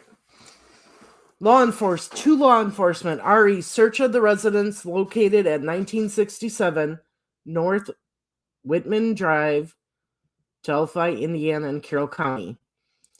You are hereby authorized and ordered in the name of the state of Indiana with the necessary and proper assistance to enter into or upon the property, including the residence, outbuildings, including a wooden shed on the property, and a 2016 black Ford Focus vehicle located at the address, said property being the residence of Richard M. Allen. The residence located on the property is described as a ranch-style house that is brick with a 2-car garage, as further depicted in the attached photograph. The property also contains a wooden shed. There's also a 2016 black Ford Focus SE located on the property. Law enforcement is ordered to diligently search for any and all information and or evidence of the crime of murder in violation of this code, specifically to search for handguns, .40 caliber ammunition, knives, blue sweatshirt jackets, black sweatshirt jackets, clothing, electronic devices, and a cell phone with phone number, any other cell phones, and any other electronic devices located in or on the location described above. Law enforcement is authorized to search these areas to determine whether or not there has been a violation committed as described in the affidavit at the residence, in the yard, and the vehicle, and any appurtenances. You're furthermore ordered to seize such property or any part thereof. Okay.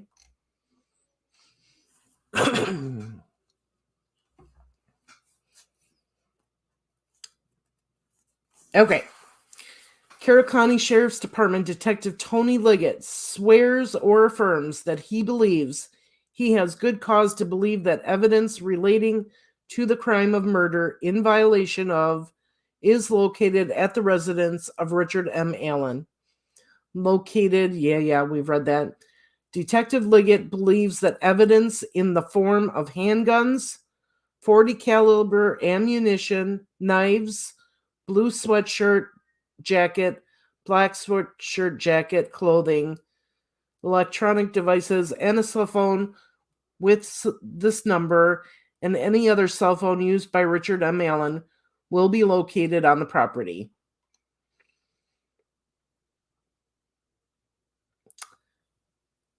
The affidavit states as follows in support of said warrant. That on Monday, February 13, 2017, at approximately 1:50 p.m., Abigail Williams and Liberty German were dropped off by a family member at the Monon High Bridge Trail off of County Road 300 North. On Tuesday, February 14, 2017, at approximately 12:17 p.m., the girls were found deceased. Their bodies were located in the woods northeast of the Monon High Bridge. Autopsies of the girls ruled their death as homicides, and their wounds were caused by a sharp object. Investigators located Liberty German's iPhone 6S under her body at the scene and were able to recover a video, approximately 43 seconds in length, captured at 2:13 p.m. on February 13, 2017. The video depicts Abigail walking on the Monon High Bridge toward Liberty while a male subject wearing a dark jacket and jeans walks behind her. Near the end of the video, the man is heard in the video telling the girls down the hill. Through further investigation of the location of the bodies, Investigators also located a .40 caliber unspent round. They also determined that articles of clothing from the girls were missing from the scene, including a pair of underwear and a sock. Through the investigation, there were interviews done with 3 of the 4 girls that were on the trails that day. The girls observed a male on the trails on February 13, 2017, that matched the description the male in the video recorded by Liberty German. The 3 girls identified as, oh my, they actually give their names. Rayleigh Voorhees, Brianna Wilbur, and Anna Spath encountered this male near a bench east of the Freedom Bridge. The girls were on the trail and were walking toward the Freedom Bridge to go home. The male they encountered was walking from the Freedom Bridge towards the Monon High Bridge. One of the 3 girls, identified as Anna Spath, described the male as an older man walking on the trails as they were leaving, and she described him as kind of creepy. In a text from Anna to Kayla Brummett, Anne described the man as wearing like blue jeans, a really light blue jacket. He had his hair was gray, maybe a little brown, and he did not really show his face. Investigator Steve Mullins and Brent Ingram interviewed Anna, and she described the male as wearing a blue jacket and light blue faded blue jeans. The jacket was a canvas duck type jacket. Rayleigh Voorhees was also in the group of 4 girls, and she said that she said hi to the man, but he just glared at them. She recalled him being in all black and had something covering his mouth. Rayleigh recalled telling her sister that someone was in a grumpy mood. She went on to describe him as not very tall and bigger build. She said that he was not bigger than 5'10". Riley went on to say in an interview that he was wearing a black hoodie, black jeans, and black boots. She said that he had his hands in his pockets.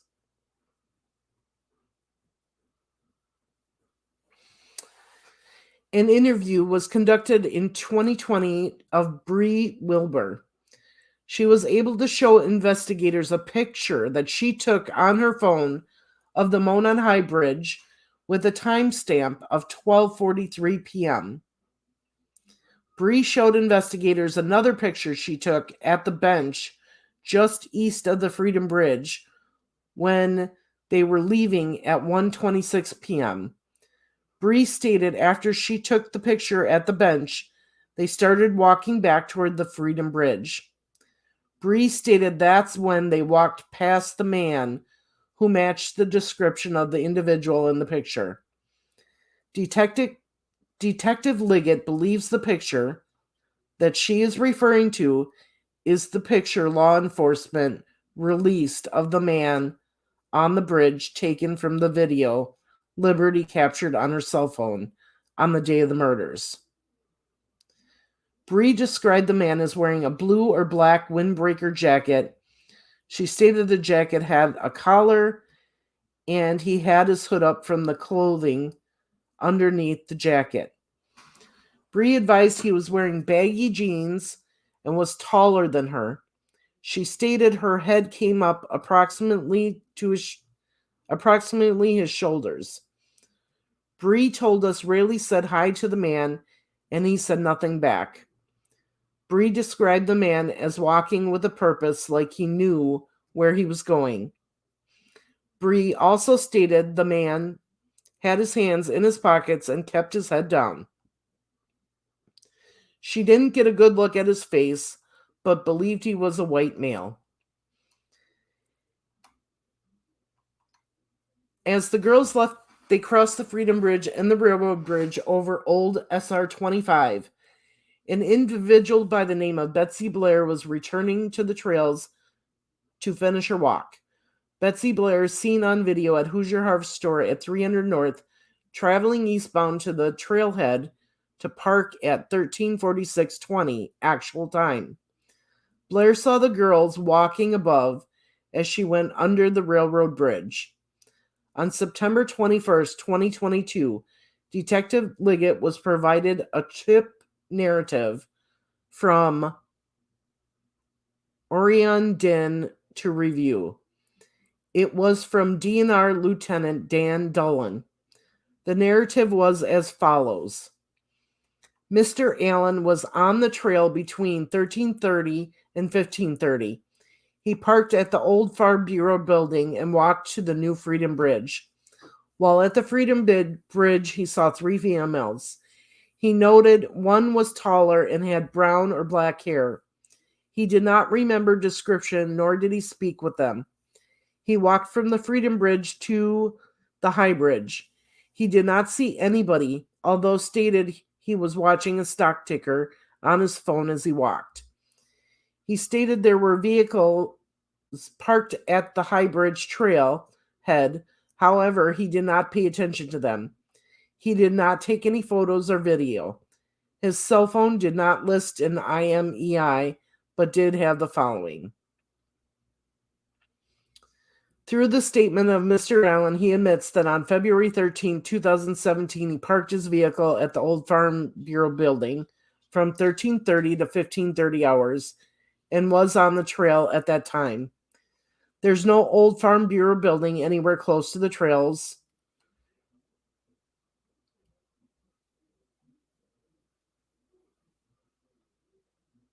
So he owned a 2016 black Ford Focus and a 2006 gray Ford 500. Upon review of video collected from the Hoosier Harvest Store on February 13, 2017, investigators were able to locate a vehicle that appears to match Allen's 2016 Ford Focus on the video at 13:27 hours actual time. This coincides with Allen saying he was at the trails around 13:30. Detective Liggett then examined the timeline for the day of the homicides. As previously said above, Riley Voorhees, Brianna Wilbur, and Anna Spath were leaving the trails and passed by the male matching the description of the male in the video taken by Liberty. Given the statements by Allen and the timestamp of the video from the Hoosier Harvest Store and the statements from 3 of the 4 girls, Detective Liggett believes that the male the 3 of the girls saw was... Okay. Detective Liggett believes that the male the 3 of the girls saw was, in fact, Richard Allen. Allen stated that after he passed the girls, and then he walked to the Monon Bridge and saw nobody else. Investigators believe that after passing the Hoosier Harvest Store at 13:46, Blair parked at the trailhead entrance across from the Mears residence. In her interview, she says there were no other cars at the trailhead entrance at that time. She walked to the Monon High Bridge and a male matching the male from Liberty's video. She described him as a white male wearing blue jeans and a blue jean jacket. This matches the blue duck canvas jacket Anna Spath describes. Blair said that the male was standing on the first platform of the Monon High Bridge, approximately 50 feet away from her. Blair turned around at the High Bridge and continued her walk. Approximately halfway between the bridge and the main hub of the trail, she passed 2 girls walking toward the High Bridge. Blair said that she believed it was Liberty and Abigail. At 13:49 on the Hoosier Harvest Store video, there is a white car that matches Kelsey German's vehicle. Liberty and Abigail would have been dropped off right before this video. Blair finished her walk and is seen on the Hoosier Harvester video leaving westbound at 14:14. Blair said that she saw no adults other than the male. Okay, so this is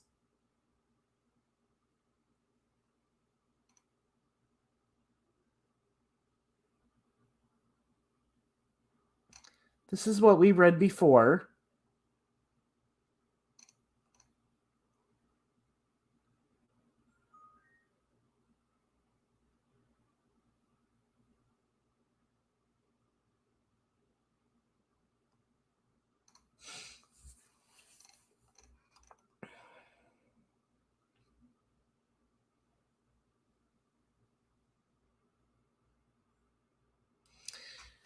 Okay, so it says Detective Liggett has been a member of law enforcement for 21 years. In his role as a deputy and as a detective, he has investigated numerous crimes, including murders. He has also been trained in how to investigate offenses such as murder. He has also participated in training specifically geared toward murder investigations.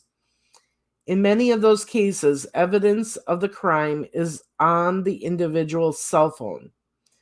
That evidence includes location evidence in relation to the offense, pictures or videos taken during or after the offense, and evidence in furtherance of the crime or in any effort to hide their participation in the crime.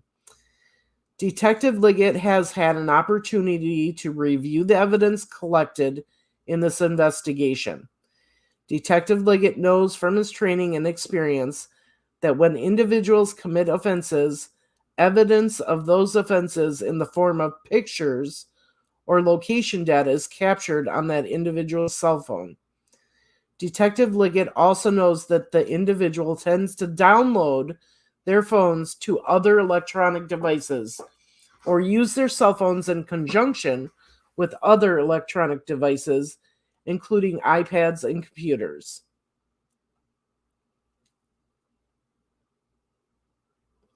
Detective Liggett believes the information gathered from witnesses, video evidence, and admission by Richard M. Allen is reliable. He places himself at the trails and specifically on the Monon High Bridge. He admits he's wearing the jeans and the Carhartt jacket. These clothes match the clothes by the individual on the bridge. He was also able to corroborate the information that Richard M. Allen was at the trails near the time that Liberty and Abby. The picture of the individual on the bridge was captured by investigators from the video taken on Liberty's phone just prior to her and Abby's being abducted. The individual in the picture matches the description of Richard M. Allen. Detective Liggett believes that Richard M. Allen is the individual on the bridge. From Richard M. Allen's statements, investigators believe that Richard M. Allen was also on his phone when he was on the trail prior to meeting the girls. I believe that a search of the residence located at 19... Okay.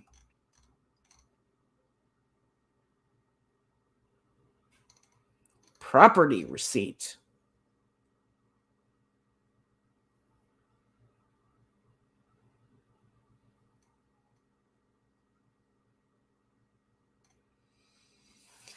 Okay, so this is a list of items submitted.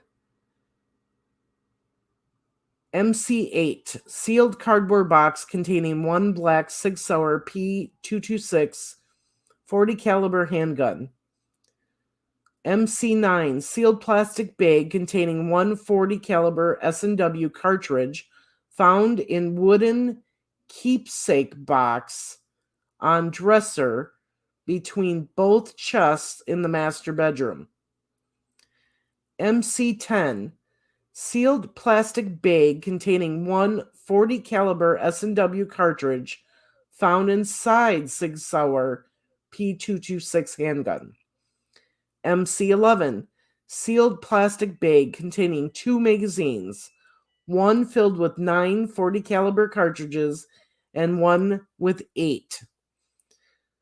MC-12, sealed paper bag containing one black Sig Sauer handgun case containing one trigger lock with 2 keys.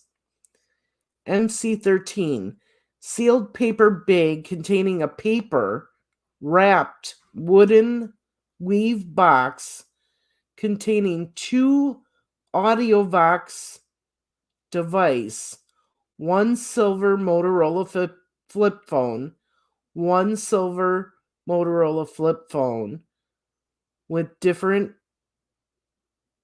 fiends, 4 car chargers, 3 wall outlet chargers.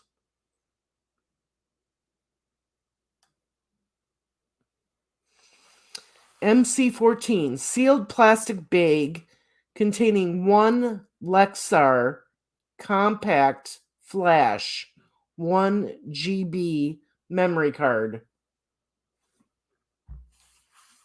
Wow.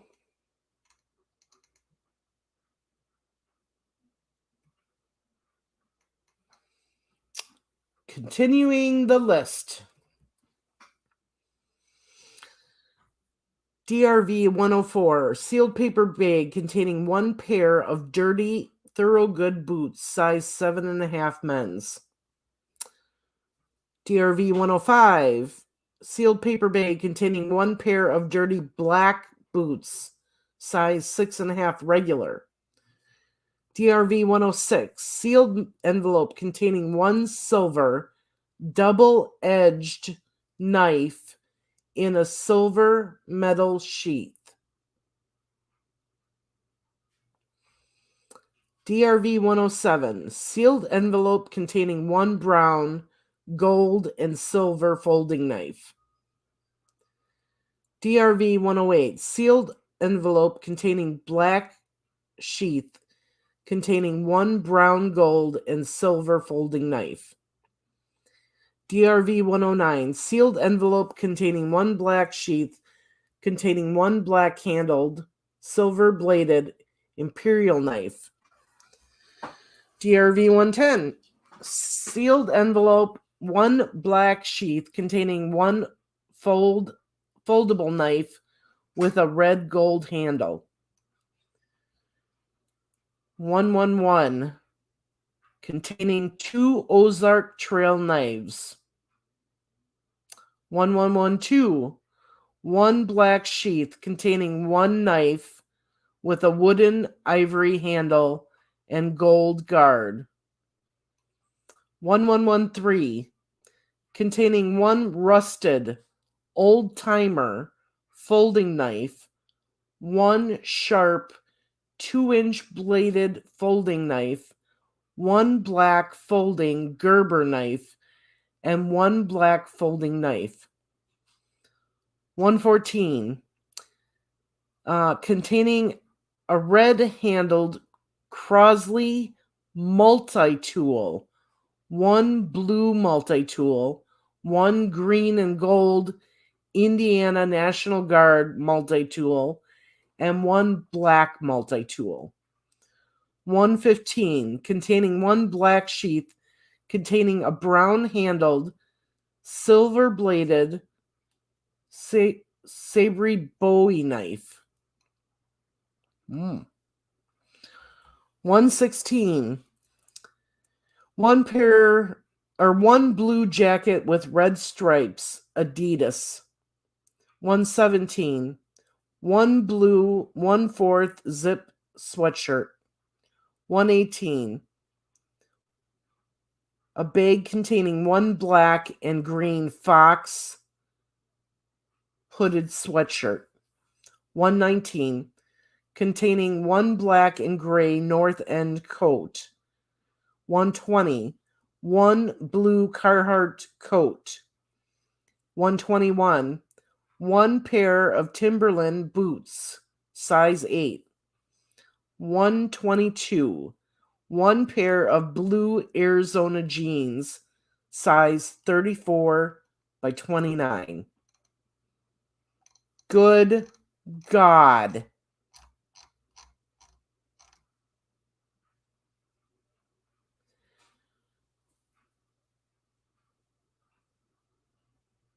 Right.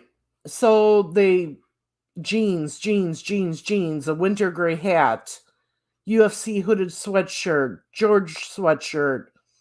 So a bunch of sweatshirts. Brown fitted cap with a small bill. Stocking cap. Skull cap. Stocking cap. 10 pairs of gloves and 1 extra glove. 1 blue fabric strap and 1 blue-green fabric strap. HP laptop. HP Pavilion laptop.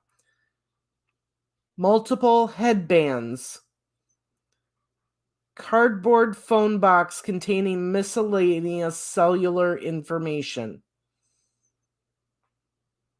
A Winchester Supreme Elite empty ammo box. Smaller envelope containing 1 Cruiser micro 2 GB flash drive with Rick on the back. Western digital hard drive. Phone case. Samsung phone case in a phone in a floral case. Miniature katana in a red tassel. Black sheath. And so these are more knives. 1 black external hard drive and cord. Smaller envelope containing 1 black iPod. Envelope containing 1 32 MB SD card and 1 256 MB SD cards. Sealed cardboard box containing 1 black sheath and an animal imprinted on the front and 1 large wooden handled knife with a rusted blade from garage. 5 miscellaneous vehicle chargers, outlet chargers, phone accessories, HP laptop charger, 2 pagers, 1 black and 1 blue, 3 Motorola and 1 LG flip phones, LG Verizon smartphone, 1 LG Verizon side slide smartphone, Motorola smartphone. So there was tons of cell phones found.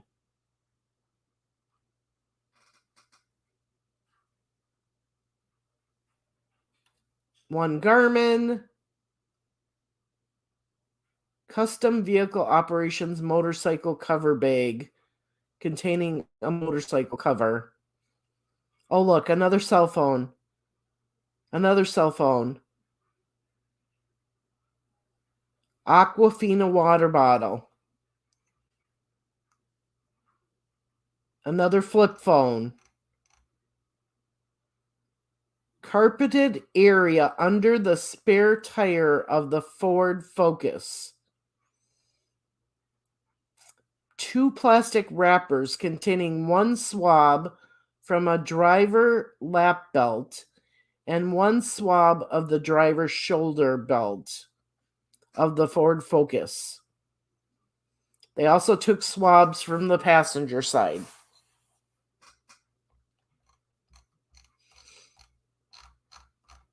Wow.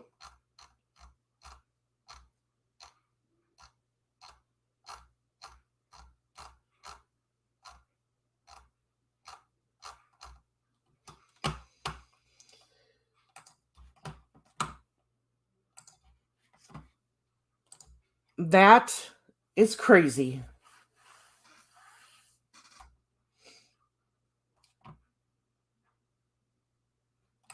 Well, thank you, Charles. I appreciate it.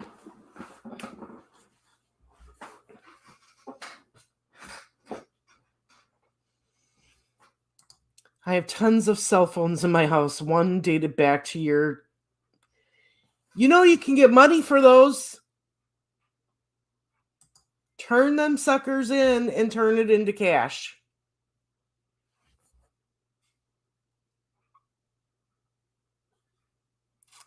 Let's see here.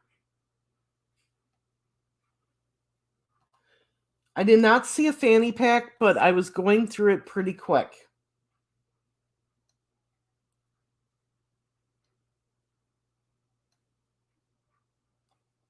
Harper?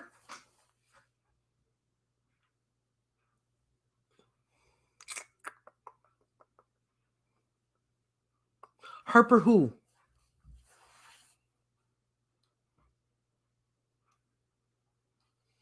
Hello, TTM fangirl.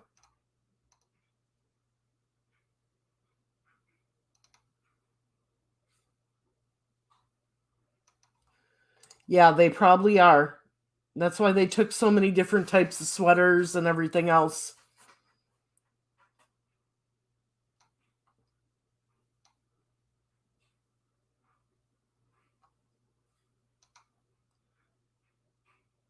Let's see.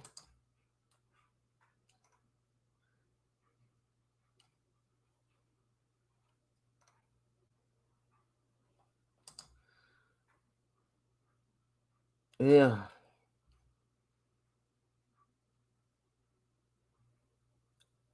Yeah, it is. That's definitely one of the rumors.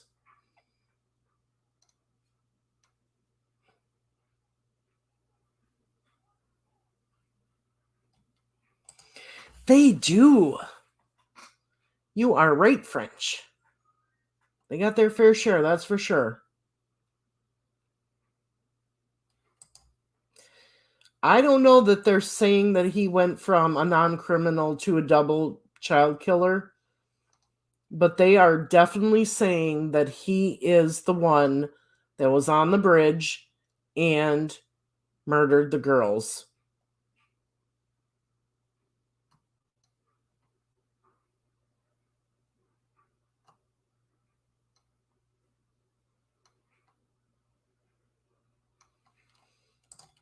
Well, it was either his or his wife's, because his daughter hasn't lived in the house for quite a while.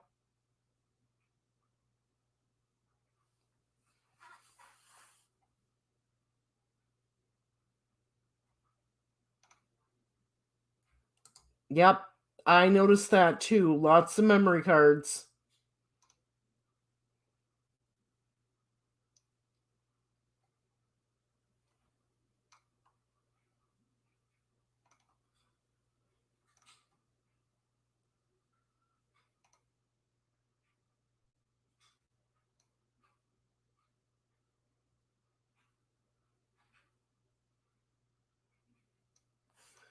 I'm just looking at comments here.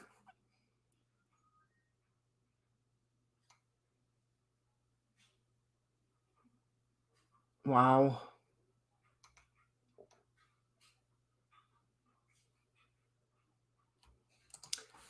The YGS did not come from model. What do you mean, Nick?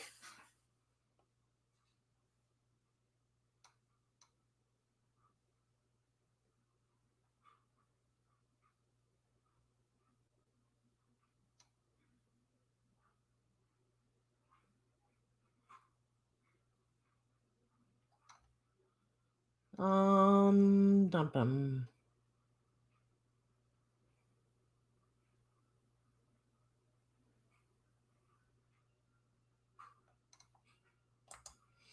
DGR Dave says, in my opinion, Fig nailed it to who the young guy's sketch was and why Ellie was deceived.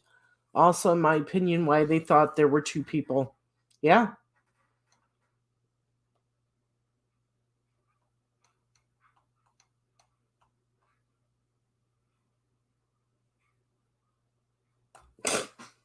Oh, I gotta laugh at that one.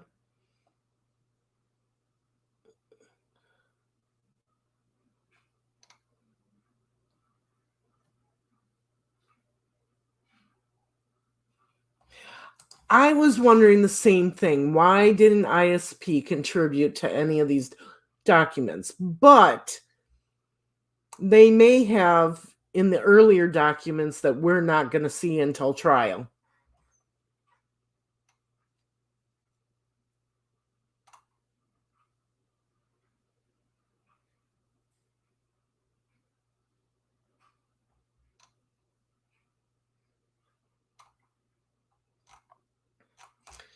All right, I'm going to go to the bottom here. So,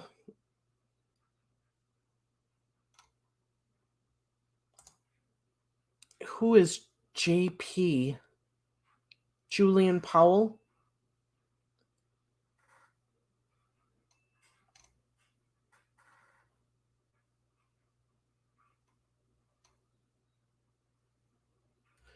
Yep. You're so welcome, Dee Dee.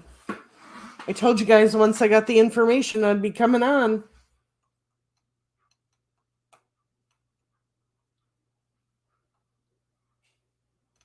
Let's see.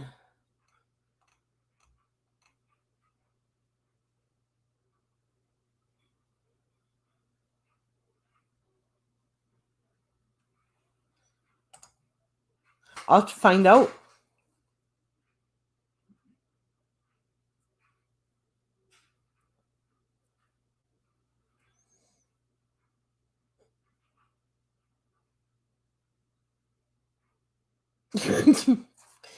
Oh, Charles. So, I don't know if I'm going to have time to do this tonight, but if I don't, I will try to do it sometime between tomorrow and Tuesday. I am leaving for Delphi tomorrow, or for Indiana tomorrow. I am going to be talking to some people and interviewing some people. I hope that those appointments stay set up, that nobody backs out. So it's going to be a busy week for me. Busy week, but I'm looking forward to it. If any of you are coming to the walk for the girls, I will see you there. I look forward to seeing you there. So, just do a quick poll in the chat. One, after what you heard today, do you believe that Richard Allen is a lone wolf killer of Abby and Libby? Or two, do you believe that there's still other people involved? What do you guys think after reading through this stuff? Charles says, "Oh, Deborah, cool. Can't wait to see you." Charles says, "Alan did this alone." What does everybody say? Did he, after hearing this information, do you think he did it alone? Or do you think there's other people involved?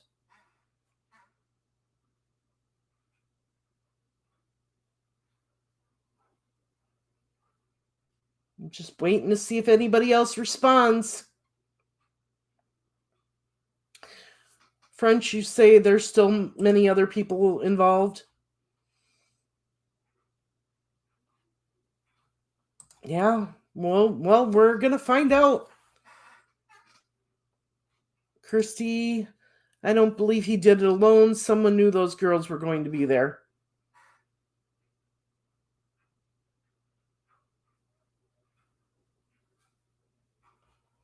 Yeah. Facebook user says, "I'm still not sure." Yeah.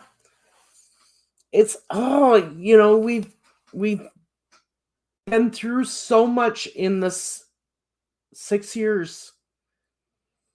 And all the rumors and all the theories and everything, and finally came out today. The girls in the video, they definitely did say gun. One of them did.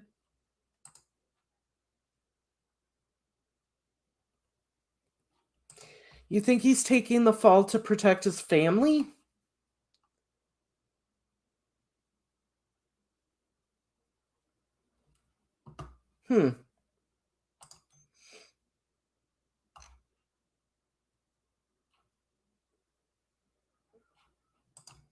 Giving RA too much credit. Could be. And you're right, there's still room for an accomplice.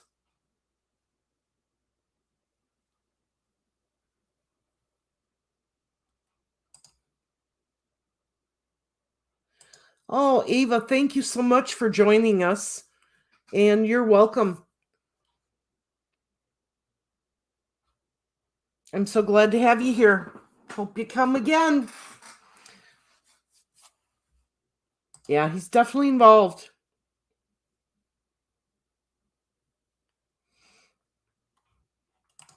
Definitely involved. We're going to find out so much more information once this trial gets going. I can't wait. I cannot wait. But, all right, everybody, I am going to get off of here. I have to pack everything up yet. And I want to be out of here by 6 a.m. tomorrow. Because by the time we stop for bathroom breaks and get something to eat, it usually takes me about 8.5 hours to get to Indiana. So, with that being said, most likely alone, but I'm not ruling anything out. Yeah, true.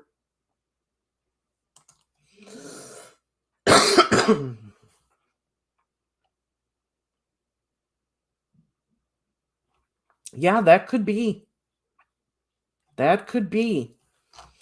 Thank you to everyone who gave me a super chat or super sticker earlier. If you are interested in donating, since this is a fan-funded channel, you can go to the YouTube page. And I will show you that here in just a second.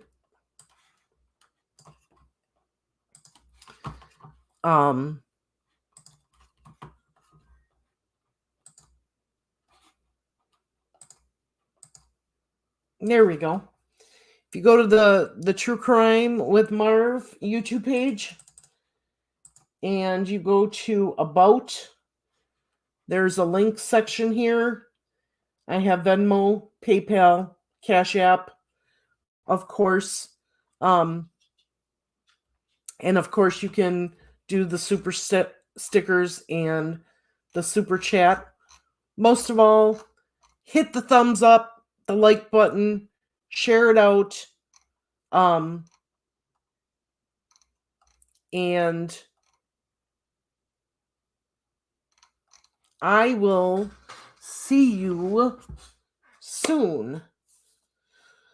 I do not know if I'm going to go be able to get online while I'm there, but to do like a live. But if I can, I will. I will definitely do that. All right, everybody. Much love. Have a great night. And I'll see you soon. Bye.